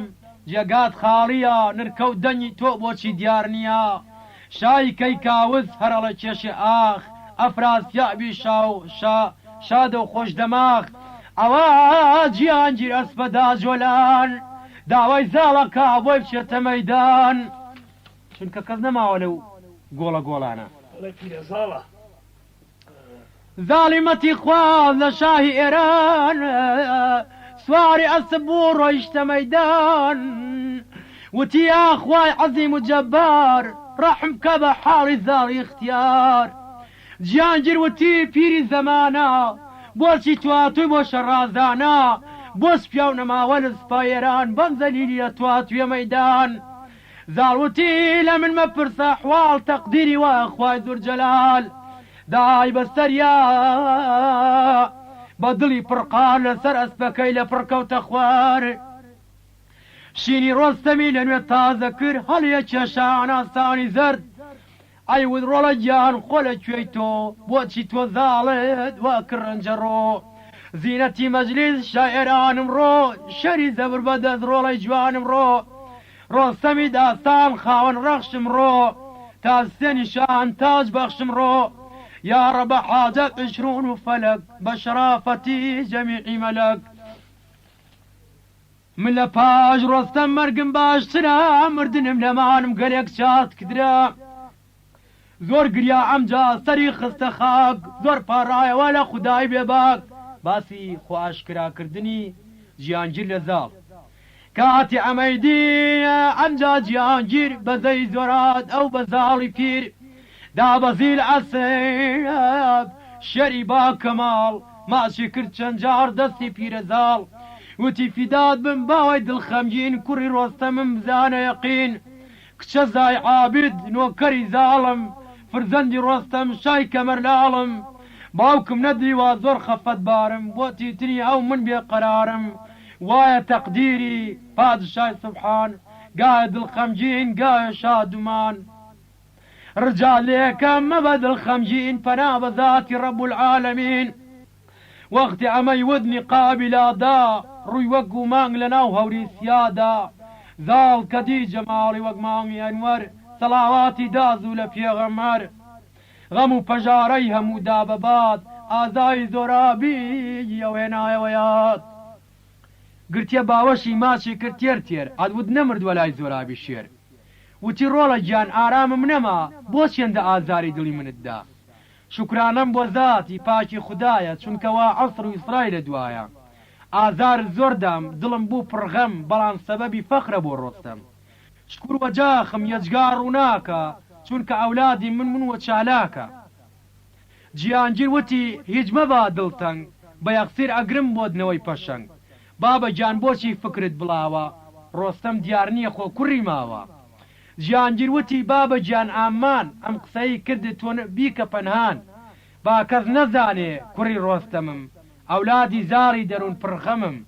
نەوەکو پیران پیسی بەد ئەتوار بزانێ و ئەوسا زەحمە دەبێ کار هەتا ئێوارە با ئێمە بکەین جەنگ بە مەکر و حیلا دڵت نەبێتەنگ زاڵوتی ڕۆڵا بێتاقەتم و پیر ئاگاد لە من بێت خوا گیانگیر ئەو ڕۆژە تا عەسر لە مەیدان بە نێزە جەنگیان ئەکرد هەردووکیان زۆر بە ئەسپایی گیانگیری شێر نێزەکەی ئەدا لە باپیرەی پیر زاڵ زریکاندی و ڕۆیشتە مەیدان کەیکاوز وتی پیری خۆش زوبان چیت کرد لە مەیدان لەگەڵ گیانگیر جوابی دایەوە زاڵی زەڕی پیر مژدە بێ لە تۆ کوڕی ڕۆستەمە پاڵەوانێکە خۆمانەندی کەمە شای کەیکاوز کە ئەمەی بیست دوو لە خۆشیا لە پڕ کەوت و بێهۆش بوو کاتی هاتە هۆش خۆی دەست و بر هەڵسا دەست و پێی زاڵی ماجە کرد کردی زەرەفشانی زاڵی پڕهونەر بەخشی پێی خەڵا لە لەعل و گەوهەر سەجدەی شکری بر بۆ ذاتی خوددا کردی حەمدی ذات خودای بێهەوتا باسی ڕۆیشتنی گیانگیر بۆ لای بەندیەکان و ئاشکرابوون و خەبەرزانینی پیران و شەبەی خوندانی سپای ئەفراسیاب بۆ سەر ئێرانیەکان کە گەڕایەوە لە مەیدانی شەڕ دانیش گیانگیر لەسەر تەختی زەر یەکەم جار تووسی نەوزەری بان کرد دووهەم زەوارە پاڵەوانی گورت سێهەم فڵامەرز قاتڵی دێوان کوڕی ڕۆستەمی تاجبەخشی ئێران لە پاشان یاران لەگەڵ جیوی چین ئەمجا بێژەن و شازادە گورجین هەڵسا لە بەریان گیانگیر خێرا لەلایەن ئیتر خۆی کرد ئاشکرا دەستیان کردە مل یەکتر بەخۆشی بەربوونە عەشرەت بە بادەنۆشی سفرە داخرا نۆشیان کردە عام کردیان شکرانەی حەیلانام ڕزگار بوون هەموو لە بەند و زنجیر دانیشتن ئەمجار بۆ ڕاز و تەکبیر دەنجی عود و تار ئاوازی ئاهەنگ ئەگەیشتە سەر چەرخی مینای ڕەنگ هەتانی وەشە و بەزمی بادە بوو بەزمی کەباب و ساقی سادە بوو لە پاشان لە غەم هەموو ئازاد بوون پاڵەوانەکان گەلێک دڵشاد بوون چوونە ناو جێگای خەو بە دڵشادی سەریان نایەوە جا بە ئازادی گیانگیری شێر پیاوێکی بان کرد وتی تۆ بچۆ ئێستا دەست و برد لە پشت خەیمەکەی پادشای توران گوێ بگرە لە قسەی پادشا و پیران لە پڕ لە سپای زاڵی ئێرانی هات دەنگی تەپڕی خۆشی و شادمانی کە ئەم دەنگەیان بیست سپای توران ڕەنگی شای توران بوو بە زەعفەران پرسی لە پیران چی ئەم دەنگە ئێران دڵشادن و منیش دڵم تەنگە تەپڕی بێوەعدا چییە نازانم هاتنی ڕۆستەمە زۆر دڵگرانم پیرانی وەیسا جاهاتە جواب عەرزی کردوتی شای ئەفراسیاب با من بەڕاستی عەرزت بکەم خەبەر ئەمڕۆ زۆر حیلەی کرد لەگەڵ زاڵی زەر بە مەکر و ئەفسوون زاڵی جادوکار لە مەیدانی جەنگ ئەگریا بەزار گیانگیری شێر سوتا بوو بە زاڵ باوەشی پیا کرد هەروەکو مناڵ یەقین ئەزانم لەگەڵ گیانگیر زۆر کردیان گفتوگۆ و تەکبیر لە خۆشی ئەوەی زاڵ تەفرەی داوە ئەم تەفری خۆشیە بۆیە لێدراوە ئەبێ بناسێ دۆست و دوشمن پیاو بە مەکر و حیلە خۆی نەکا بەدناو ئەمیش وەک برزوو شومی رووسیا سپڵەی بێقیمەت بێشەرم و حەیا تۆ پەروەردەر کرد بە شیر و شەکر ئەو دایقە حبەی پێسی بەدەختەر کەچی عاقیبەت بە دوشمن دەرچوو ئێستا کە زانیم کوڕی ڕۆستەم بوو مەسلەحەت وایە بەبێت چەند و چوون بابە سەریان ئابدەی شەبەی خۆن بابە گیانگیر و دلێرانی ئێران پارچە پارچان بکەین بە تیغی بڕان وتم نەماوە ڕۆستەم نەماوە ئەمین بە قوربان لە ژن کەمترن ئەو پاڵەوانان ئەمەیە تەکبیر ئارەزوو کەلام ئەلئەمر منکم باقی وەسەلام ئەفراسیاب شا لە قسەی پیران فکری کردەوە و ساتێ لە پاشان جوابی دایەوە وتی بە پیران خەبەر بنێرە با گشت دەمیران 200,000 سپای شاهی تور سواری زین بوون شێرانە دەستور وەختێ ئەمەی بیزی سپای گیانگیر هاتەوە تەواو عەرزی کرد تەکبیر گیانگیر هەڵسا ئازاد دەست و برد پاڵەوانانی لە خەو بێدار کرد هیچ خۆفی نەبوو بەچەی پاڵەوان پەنای بر بەزاد خودای لامەکان زەوارە و بێژەن جیوی نامدار خۆیان حازر کرد بۆ شەڕ و پەیکار 10,000 نەفەر لەگەڵ فڵاومەرز پاڵەوانانی خان تیغ و گورز 10,000 نەفەر زەوارەی دلێر هەمووی پاڵەوان وەکوونە ڕەشێر 10,000 لەگەڵ زاوای ڕۆستەم چوو لەگەڵ بێژەن بەبێ ترس و خەم تووسینە و زەڕی باقی سەرداران خۆیان حازر کرد بۆ شەڕی توران ئەمجا جیهانگیرنەوەی تاج بەخش ناردی هێنایان هەسپینەوەی ڕەخش مانەندی ڕۆستەم دای دەستی دایە گورزی گرانی وەک کێوی ئەلبورس قەڵغانی وەک کێو کێشا بەسەردا زرەی داودی زوو کرد بە بەردا کەمەندی چینچینی خێرا کردەشان 360 تیر تەرکەش و کەوان تاج گەوەربەند جوانی کردە سەر شوعلەی ئەڕۆی بۆ سەر چەرخیاقلەر بازوبەندەکەی باوکی کردە باڵ کە یادگار بوو کەمەربەندی خەزدانەی دوڕوولاڵ قاسیدێکیان نار بۆ لای زاڵی زەڕ کە ئەحواڵانی پێ بڵێ یەکسەر وتی لە هەردوو لاوە بە یەکجار بەربادیانەکەین سپای تورانی دەیار بدەین بە یەکدا لەشکری توران چوار قیسمە سپای ئێمە بە قوربان فەڵامەرز لەگەڵدا زار سوار لە سەحرای سوخرا بەچێ بە ئەلغار زەوارە ئەچێ بۆ سپای دێوان جیوەچێتە سەر سپای بارەمان من ئەچمە سەر شە ئەفراسیاب جەرگی دەرێنمەی کەمە کەباب باقی پاڵەوانان شێر بەچێ ئێران ئەمەی تەرتیبدان تیب سەرداران باسی شەبەی خوندانی ئەفراسیاب بە سپاوە بۆسەر جیهانگیر لە ئەفراسیاب بابێنین خەبەر سەگی رووسیا شومی بەدەختەر لە نیوەی شەودا بەبێت چەند و چوون بە لەشکرەوە و کردی شەبەی خون سەدای هەیبکۆ شەڵسالار لا لێی دەبی کوژا بەر بووە سەما ڕژانە ناو یەک سەردارانی جەنگ لە خوێنا زەمین بوو لا لە ڕەنگ لە زەبری شمشێر حربەی چەکا و چەک بوو بە سیاتەم زەمین و فەلەک لە سەدای یەخسیر تراقەی گورز بوو شەقەی شمشێر و بازوی ئەلبورز بوو لەبەر بریسکەی تیغی جیهانگیر لە قاژەی تیری فڵامەرزی شێر زاڵی زەڕ کاتێ ڕووی کردە مەیدان زەلزەلەی خستە ناو سپای توران لە هەر کەسی ئەدا گورزی گاه و سەر ڕۆحی ناپاشی ڕۆیشتە دەر لە هەردوو لاوە وەکو گەڵای دار سەری سەرداران ئەکەوتە خوار بوو بە مەغلوبە وەک ئاخر زەمان گەیشتە فەلەک سەدای ئەلعامان لە پاش مدەتێ ئەمجا فڵامەرز شکستی پێدان بە شمشێر و گورز جیوی ئەژدەرچاو لەگەڵ زەوارە ئەویشتی پێکی کردن ئاوارە ئەمجا جیهانگیر وەک کێوی ئەلبورس لە مەیدانی جەنگەی بە گرشێوس لە پڕ ناغافڵ جیوی ئەژدەرچاو گورزی گرانی هەڵگر چوو بە تاو گورزێکی خێرا لە گرشێوسدا ڕای کرد لە مەیدان خێرا پەشۆکە لە زەبری گورزی جیو نەیما قەرار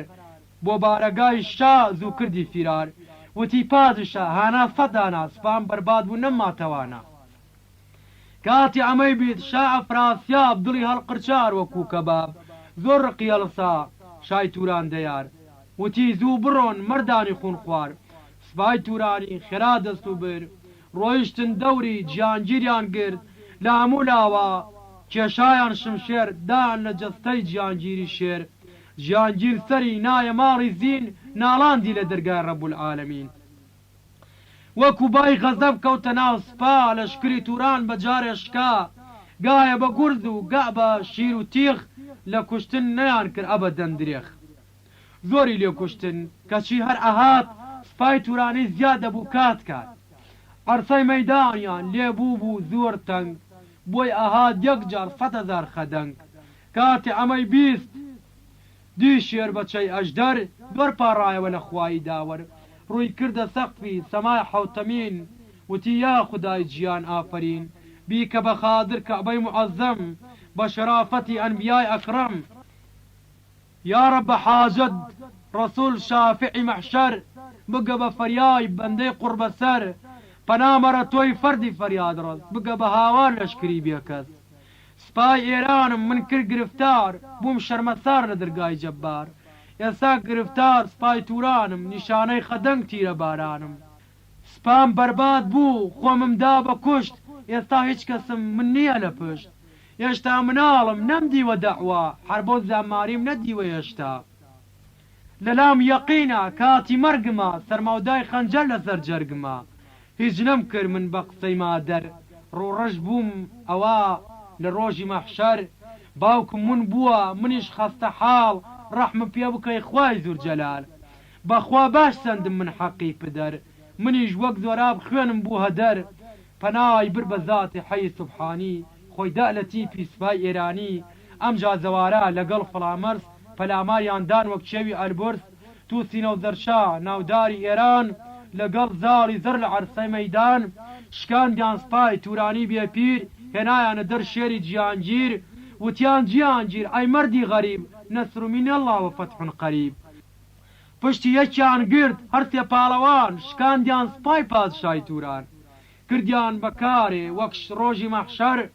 باوک لە کوڕی نەیما بوو خەبەر لەو هجوومەدا سپای تورانی چ لە زار کەسیان تەواو بوو فانی بەڵام لە سپای دلێری ئێران 20,000 نەفەر بوو بوون بێجیان ئەمجا کە خوێندی خروسی سەحەر مەلایان وتیان ئەڵڵاه ئەکبەر شا فراسیاب ئەمەی دی بە چاو وەک مار پێچی خوار ئەقڵی بوو پەشێواو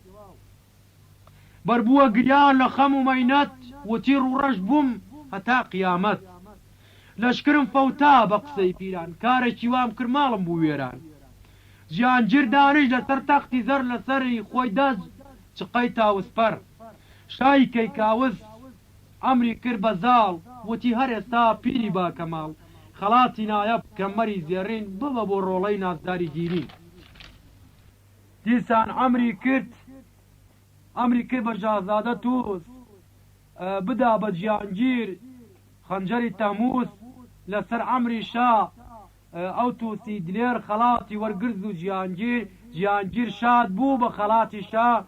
یەک بە یەک ماچی کرد دلێری دانا هەڵسا جیهانگیر سوو بە خدمەت شا احترامی کرد بوو حشمەت پەنا تێر ماچی کرد دەستی زاڵی پیر زاڵ گرتیە باوەشی و ماچی کرد جیهانگیر باوک و برا و مام هەموو بوون دڵشاد لە غەم و مەینەت یەجگار بوون دڵشاد مەجلیسیان ساز کرد بە کامەرانی بە کەیف و زەوق و شادومانی باسی خەودیتنی ڕۆستەم لە بوڵغار بە سپای ئێرانەوە و کوژرانی فڵامەرز وە شیوەکردنی کەیکاوز و غەم خواردنی زاڵ بۆ ڕۆستەم باجێ بمێنێ یارانی ناودار بچین بۆ سەرباز ڕۆستەمی بوڵغار شەوێک خەوتە بوو کوڕی زاڵی زەڕ عەجیب خەوێکی دی وەختی سەحەر سەیری کرد ئێران وەک دەریای جەیحون هەر شەپۆ لەدا لە گەرداوی خوێن ئێرانی هەموو کەوتۆتە جێژا و زەلیل مەدەد شافراسیا بووە زاڵی زەڕی دی ڕوت و عۆریانە خەریکی شین و زاری و گریانە شای کەیکاوز بووە سیاپۆ سەری فڵامەرزی گرتوۆتە باواژێ زەوارە زەلیل جەستەی شکستا پاڵەوانەکان زامدار و خەستا کە لە خەوەڵسا ڕۆستەمی ناوداری خەیدا دڕی بەر بووە هاواری زەرعەلی وتی پاڵەوان چت لێ قەوماوە بۆ بووی بۆ جەکەی فغان وتی کوڕی خۆم شافراسیاب یەقین ئێرانی کردووە خراپە لە خەوما دی و مازار ئیختیار لە مەیدانی جەنگە گریا بەزار سەری فڵامەرز و گۆدەرز هەم تووت لە باوەشیا بوو شای کەیکاوزێ من باش ئەزانم وێرانە ئێران بەکردەی بەدوو بە حیلەی پیران هەر ئێستا بڕۆ جار بدە لە شار لە کوچە و کۆڵان مەیدانی بازار هەموو ئەهالی حازر بن بە جۆش لەبەرکەن لیباس سووری قرمز پۆژێ جا زەرعەلی چوو جاریاندا لە شار هەرچی دلێر بوون بەجارە بوون سوار ڕۆستەمی دلێر شێری تاج بەخش بەکەمەن محکەم بەسی کلکی ڕەخش نەوەکو ڕەخش نەعەتە لێبدا بزانن ڕۆستەماتۆتەوە دوا سواری ڕەخش بوو ڕووی کردە سەحرا بەیداخانی سوور قرمز سەلکرا 30,000 بەیداخ نیشانەی لەشکیرە لەگەڵ ڕۆستەمدا لە شار چوونە دار منزل بە منزل ڕێیان گرتە بەر سەیری کە قودرەت خوای دادگەر لەم لاوە ئەمجا لەشکری توران 200,000 کە زاتنەوە مەیدان مەردانی ئێران دیسان دەست و بری بەیانی بۆ شەر خۆیان حازر کرد نارەتەی ئەسپان سەدای کەڕەنا گوێچکەی کەڕە کرە چوو بۆ سەما سەر لە نوێ هەردوو سپا بە یەک جار بەیدا خانەل کرد بوو بۆ جەنگ و پەیکار ئەیانودا خۆ ئەمڕۆ لە مەیدان سەرنگومە بێ کامین پاڵەوان لە ترسا زراوی شێر ئەبوو بە ئاو مات و خەمبار بوو شافراسیا و بارەمان کەدی زۆر عادزە شاڵ سا لە جێ خۆی مەلعونی گومڕا وتی پادشا تۆیش مەخۆ غەم ئەمڕۆ بە عەونی دانای معەزەم بەدەستی بەسرا و ئەمڕۆ گیانگیر لەگەڵ فڵامەرزینەوەی زاڵی پیر وتی پادشا تۆیش مەخۆ غەم ئەمڕۆ بە عەونی دانای معەزەم بەدەستی بەسرا و ئەمڕۆ گیانگیر لەگەڵ فرامەزنەوەی زاڵی پیر یەخسیریانەکەم لە مەیدانی چین ئەیانێنمە خزمەت شای توران زەمین وەختی ئەمەی بیت شومی باکەماڵ ڕۆیشتە مەیدان بۆ ئەولاد و زاڵ نەڕاندی وتی لە سوپای ئێران چێ زۆر ئازایە بابێتە مەیدان جیهانگیر ئەمەی کە بیت لە داخا مووی لەشی هەمووی وەک نەشتەر وەستا وتی ئەی مەلعون شومی بەدەختەر ئێستا لە دەستم گیان نابەیتە دەر قەستەم بە زاتی خوای بێمەکان لاشەد وەکو سەگە خەم لە مەیدان بارەمان خێرات دەستیدایە گورز نەرەتەی نەڕاندی گورزی وەک کێوی ئەلبورس بەرزی کردەوە بردی بۆ حەوا دای لە تەوقی سەر بە چێژدەها قەلغانی ڕاگر شێری پڕونەر لە سای خواوە نەیەنا زەرەر ئەمجا زۆر بەقار 6 سەڵقەی کەوان بۆ جیهانگیری ئاویش بەرەمان وەکو کێوەرچەندی زۆرتەکانی دا جیهانگیر لە جێی خۆی نەخەجڵا جیهانگیر کوڕی ڕۆستەمی داستان گرتی کەمەربەندی شومی بێ ئیمان لەسەر ئەسپەکەی کردی سەرنگون کەوتە خوارەوە زەلیل و زەبوون کاتی ئەمەیدی پیران ئەمریدا وتی بەجارێ هجووم کەنەمسە ئەمجا 200,000 لەشکری سوارەی لەشکر پەلاماریان دانێنانە دەر ئەمجا زەوارە لەگەڵ فڵامەرز کەوتە ناو لەشکر بە شمشێر و گورز پەلاماریاندان وەکو شێری مەز زۆریان لێکوشتن زۆریان گربەی دەست لە هەر لایەکە هەڵمەتیانە بێت چەند سوارێکیان بێگیانە کرد زاڵی زەر لەگەڵ پاڵەوانەکان شکاندیان هەموو لەشکری توران بە عەونی خوددا دارای زورجەلال ڕاماڵیان کردن هەروەکو ئاماڵ تاج و تۆمار کەوتبووە خوار لاشەی سەرداران بوو بە گوڵنار ئەو ڕۆژە تەواو 10,000 نەفەر لە سوپای ئێران کەوتبوو بێسەر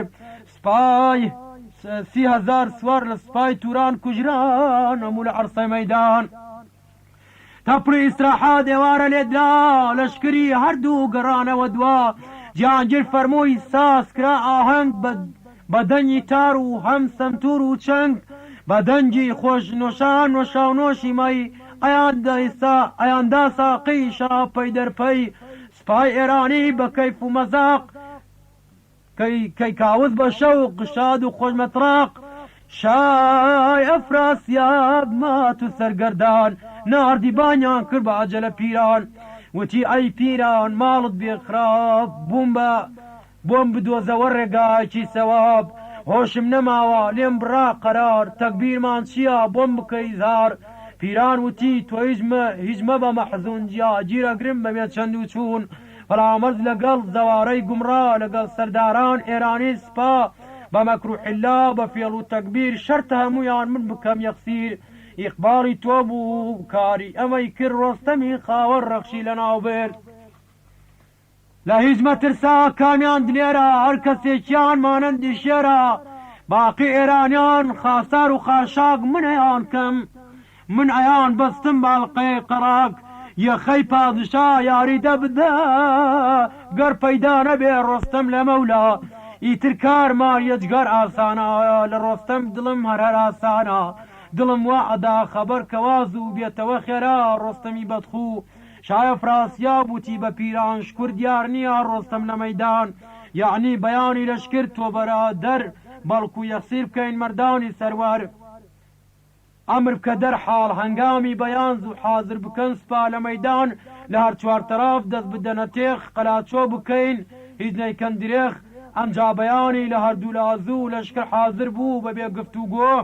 ڕژانە ناو یەک مەردانی ناوکار وەک گەڵای خەزان سەرەکەوتە خوار لە بگرە بگرەی مەردانی خونخوار لە بکوش تورکانی غەدار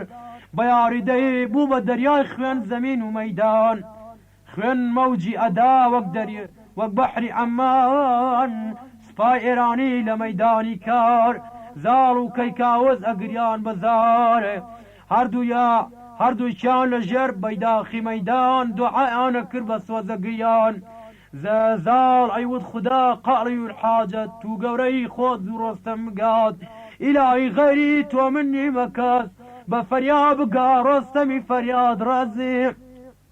زوو ڕەحم بکە بە سپایەران هەمەکەی کاوز پادشایکەیان يا رب حاجة كعبي مكرم بشرافة أنبياء أعظم يا رب حاجة أولياء إكرام زرر يا النبي أولادان سام بصوزي سيني تفلاني معصوم بعاون علي بيراني مظلوم أم جا بينوا كردوي قردون بزاني قدرة خالقي بيتشون باسي قيشتمي رستم بسپاوة بو دشتي ريو وخوشارنوي لميدانو ونناسيني جيانجيرو وچاو پێکەوتنی زار و کەیکاوس بەزەلیلی چوونە مەیدان و ڕۆستەم وە جەنگکردنی لەگەڵ سپای توراندا لە پڕ لە سەحرا گەردێ بوو پەیدای لە ناو سپادا ڕۆستەمی داستایان خۆی شارد بووەوانەوەی نەریمان کە تەماشای کرد زاڵی اختیار ئەپارێتەوە لە پەروەردگاری چەوتاوەتەوە پشتی وەکەوان ڕووی خستە سەرخاب زەمین لە مەیدان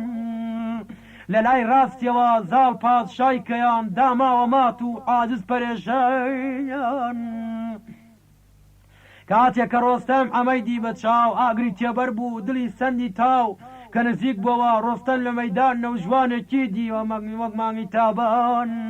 بە شان و بازوو وەکو ڕۆستەم بوو لە ڕووی دنیادا مانەندی کەم بوو زەوارەی دلێر لەگەڵ فڵامەرز لە پشتی ئەوە ئەیانوەشان گورز ڕۆستەم ئەمەیدی سەرسام بوو حەیران نەیزانی کێیە مەردی نەوجوان وتی ئیلاهی کێ ئەم مەردا کێ بەم جۆرەوە جوان مەردا لە هەموو خاکی ئێران و توران نەیدیوەوە زاو پاڵەوان زۆر تەماشای کرد تاج بە خش بە کوڵ جۆش و خرۆشی کەوتە پەڕەی دڵ ڕەخشی ڕۆستەم گوێی کرد بە قەڵەم کلکی بەرز کرد هەروەکو عەلەم ڕەخشتێ گەی مەیدانی جەنگا فیلەتەن بۆ جەنگ مات و دڵتەنگا نەعرەتەی لێدا ڕەخشی پڕخرۆش زاڵ گوێی لێبوو دڵی سەندی جۆژێ وتی خەڵقینا گەر عەقڵم ببێ ئێستا دەنی ڕەخش لە گوێی من دێ تاویدا ئەمجا زاڵی اختیار زوو خۆی گەیاندا لەشکری بولغار بە دڵی پەشە و دەروون پڕ لە خەم وتی چاوم کەوت بە ڕەخشی ڕۆستەم کە تەماشای کرد مەردی قرمز پۆش سواری ڕەخش بوات دڵی هاتە جۆش وتی بە گورجین زاڵی اختیار ئێستا پێم بڵێ عاقلی وشیار بە ئەم ڕەخشە یەقین ڕەخشی ڕۆستەمە سوارەکەی کێ بەرچاوم تەما وتی وەختی ئەمەی بیست گورجینی میلاد خەم و خەفەتی دڵیدا بەبات چووە پێشەوە گورجین لە سپا پاش تەماشای کرد لەسەر هەتاپا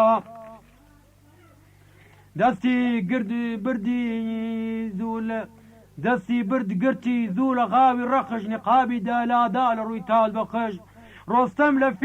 لە فێڵ و لە حلەی گورجین گەلێ پێکەنی دابەزی لە زین بانی کرد زاڵی وتی اختیار مژدە بێ ئەمە ڕۆستەمی ناودار لەشکری ئێران لەگەڵ زاڵی زەر جا دەورەیاندا وەک مانگ لە قەمەر وەک خەرماوی قەمەر کەیکاوز لەگەڵ زاڵی اختیار خۆیان لە دەوری گێرا شەش حەوت جار شوکرانەیان کرد بۆ ذاتی یەزدان کەوا هاتەوە ڕۆستەم بۆ ئێران لەشکری ئێران بووبوون خاتر جەم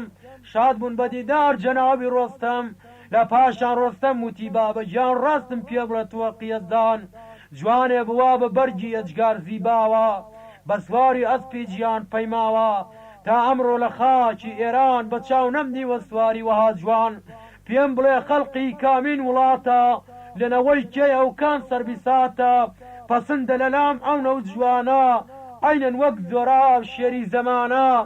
زاڵی زەڕوتی فیداد ڕۆحم فیداد بێ هەزاری وەک من قوربانی ژێرپات بێ لە نوتفەی تۆیانەوەی زانەتەوەی زاڵە مای ئیحسانی خوای زورجەلالە ناوی گیانگیرە شێری زەمانە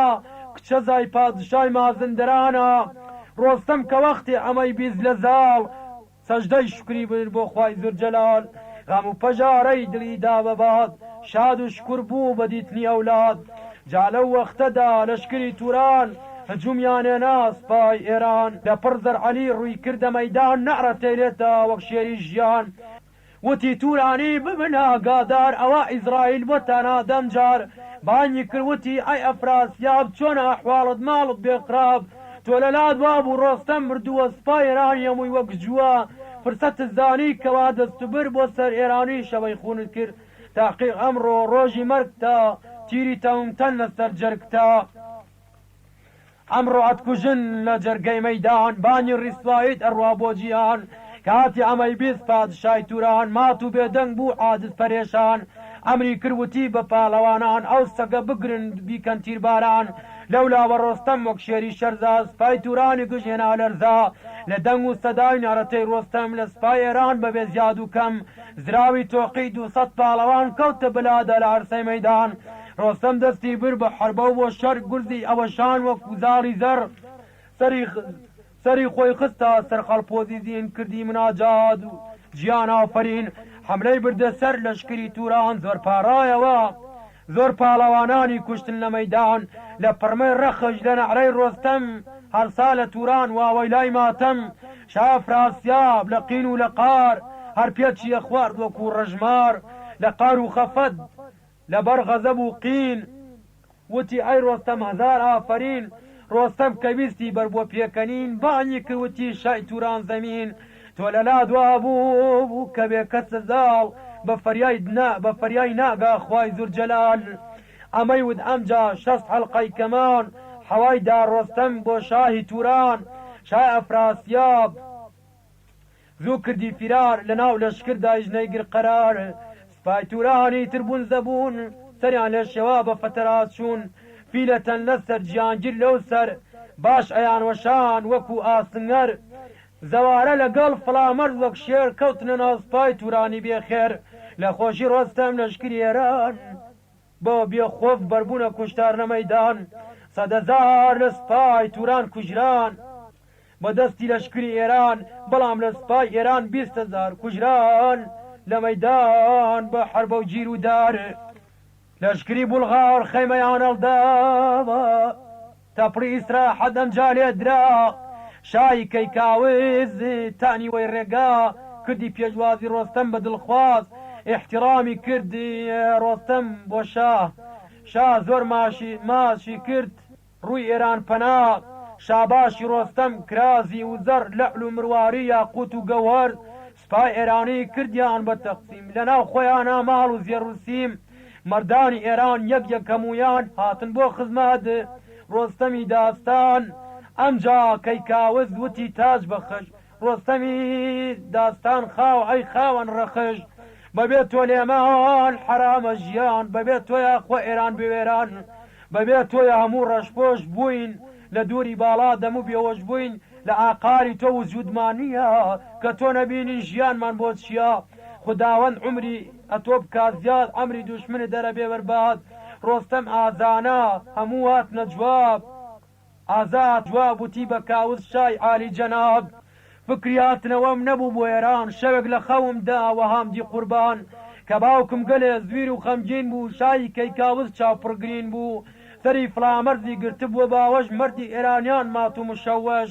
زەوارەیە قسیر گەلێ زەلیل بوو تووسی نەوزەرشا عاجز و دیل بوو لە خەوی شیرین وەختێ بووم بێداوێقی خۆم دڕی لە سەرەتا خوار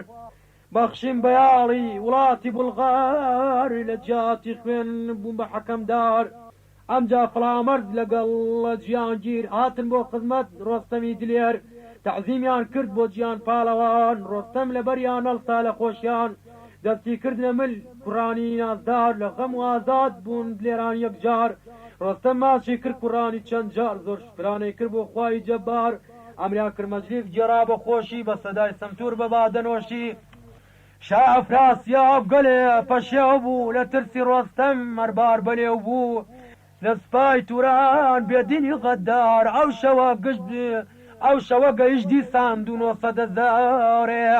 شافراسیاب لە غەم بوو ئازاد باتنیمدا زۆر بدڵی بوو شاد وتی ئەی پیران بۆم بکە تەکبیر هاتنیمداد بۆم بوو بە مای خێر پیران وتی پێی با بکەین کارێ هەر یەک دابنێین بۆ یەک سەردارێ بەجارێ سپا بچێتە مەیدان دەربێنین دەماری ڕۆستەمی داستان لە هەر چوار تەرەف دەست بدەینە تێغ لە قەتڵ و ئامیانی جنەکەین درێغ هەتاکو ڕۆستەم نەبوو لە ئێران زۆر موەفەق بووی لەشکری تۆران هەر شوێن گوم بێ پیسی ڕووسیا نازانم لەکوێ لێمان بوو پەیدا تەخت و تالعمان ئەگەر ببێ یار ئینشاڵڵا ئەبی ئانکەین تارومار پیران ئەو شەوە لەگەڵ شای توران سەریان نایەوە خەوتن بە تابەیان کە لە خەوەڵسان بە ئەمری پادشا لێدرا تەپڕی جەنگ و کەڕەنا هەرسا گیرودار لە هەردوو لەشکر پاڵەوانەکان وەستان بەرامبەر بەیداخیانان کرد هەردوولا بۆ جەنگ مەیدانی جەنگیان لێ بوو تاریک و تەنگ لە سمی ئەسپان زەمین بوو پارە ڕۆژی نەفخی سوور بوو ئاشکارە ئەولاد لە باوکی جودا یەک نەیبوو خەبەر خوێناو ئەباری وەک باران لەسەر لە دەنگی تەپڵ و سەدای لە سەدای جەرەس خەبەری نەبوو هیچ کەس لە هیچ کەس لە پڕ بایەکی بەشی دەدەڵسا ڕووی سەرزەمین بوو ڕووسیا ڕووی سەرزەمین بوو بۆ شەوی سیا لەبەر گرد لە هەردوولا بوو نەراسان یەکتریان نەدی کەس لە ڕووی مەیدان کەس نەی ئەزانی ڕۆژە یا خۆشە و دەنگی گورز بوو نەحڕەی هەوهەو هەتا بەیانەی شەڕیان کریەقین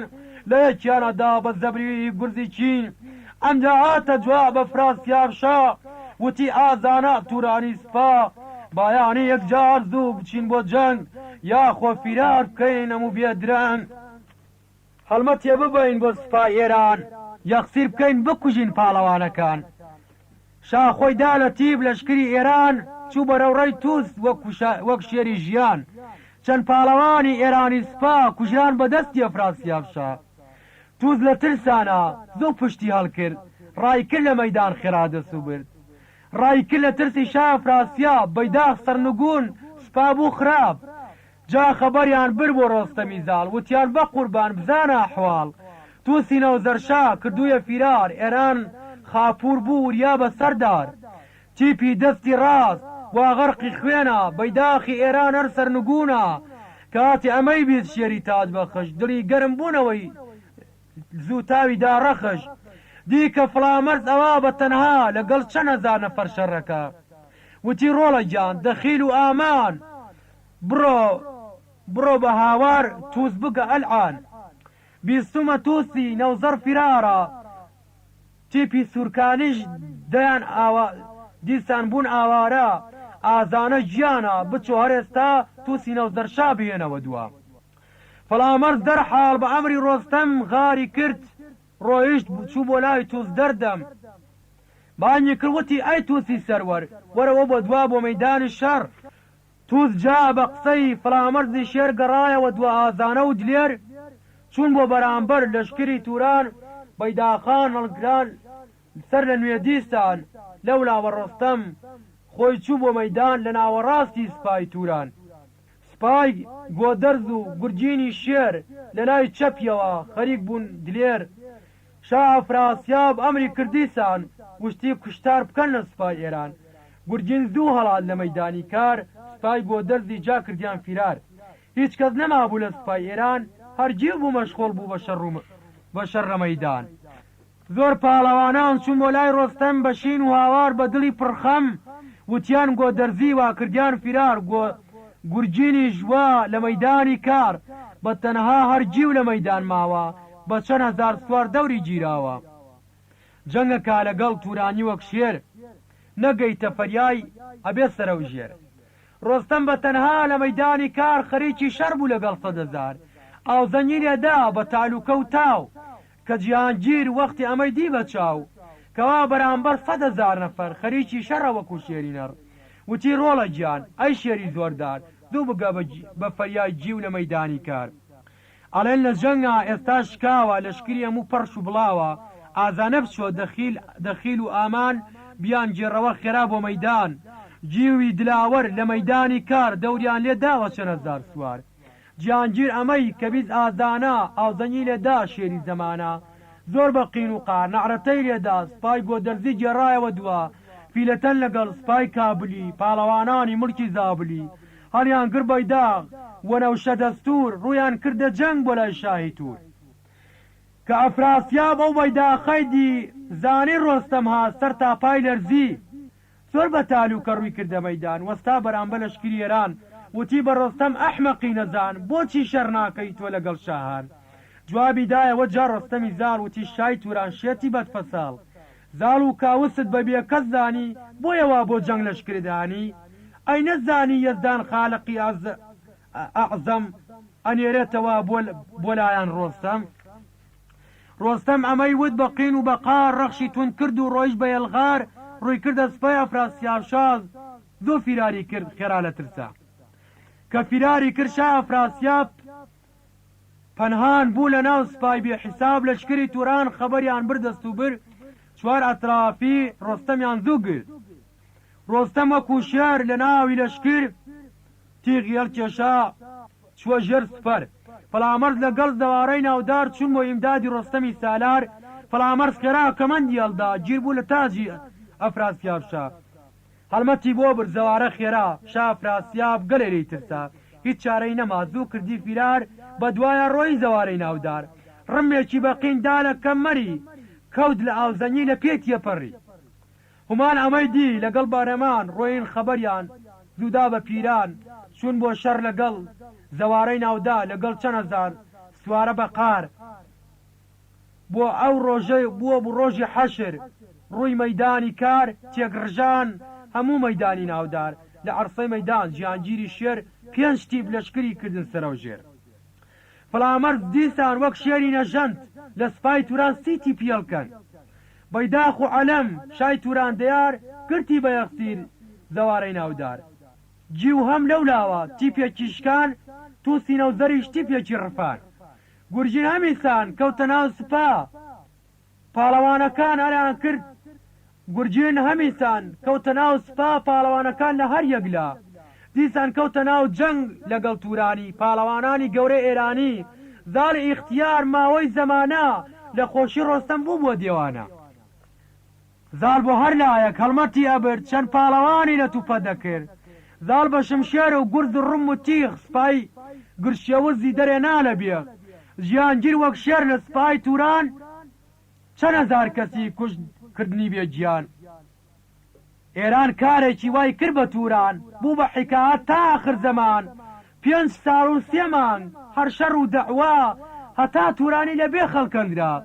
سپای تورانی باقی یەکجار قوربە زراویان تۆقی جا کردیان فیرار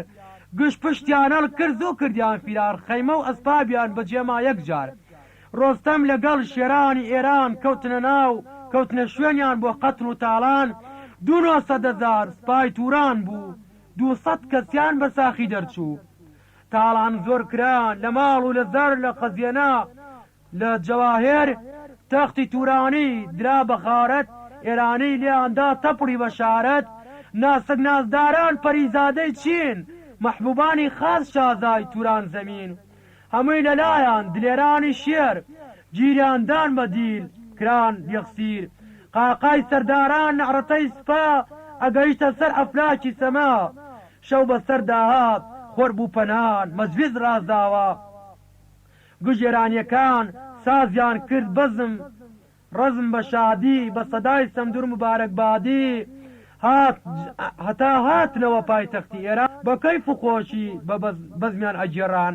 هەموو پاڵەوان ئێرانی یەکسەر بەرامبەر ڕۆستەم دەستە و نەزەر ئەرزیان کردوتیان ئەی تات بەخشیشان ئەی فەریاد ڕستی لەشکری ئێران ئەگەر بە هاواری نهاتیایەوە یەجگار ئێران ڕەنجەڕۆ ئەبوو کاوت لە خۆشیا وەخت بوو پەڕ دەرکە شکرانەی ئەکرد بۆ ذاتی خوددا لە سپای ئێرانی شێرانی زەمان ئێرانی تەواو کرد چراخان ڕۆستەم و زاڵ و باقی سەرداران بە ئیسراحەت چوونە جێی خۆیان زەوارەی ناودار فڵامەرزی شێر ڕۆستەمی زاڵ و جێوی جیهانگیر دانیشتن بە شاد لەسەر تەختی زەر بە کەیف و خۆشی بە ئیقبال و فەر هیچ کەس خەیاڵی مردنی نەکرد هیچ کامیان فکری ئەلحەدی نەکرد کەچی عاقیبەت ئەو دلێرانە ناویان هەرماوە لە ڕووی زەمانە لاشەیان هەموو بوو بە خاک تەواو نابیندری ئەسەرلیان غەیری ناو منی شاتمەوە بە خێر و سەلامەت ئیتر تەواو بوو ژیانگیر و حکایەت بژی ڕۆستەمی کورد بژی کورد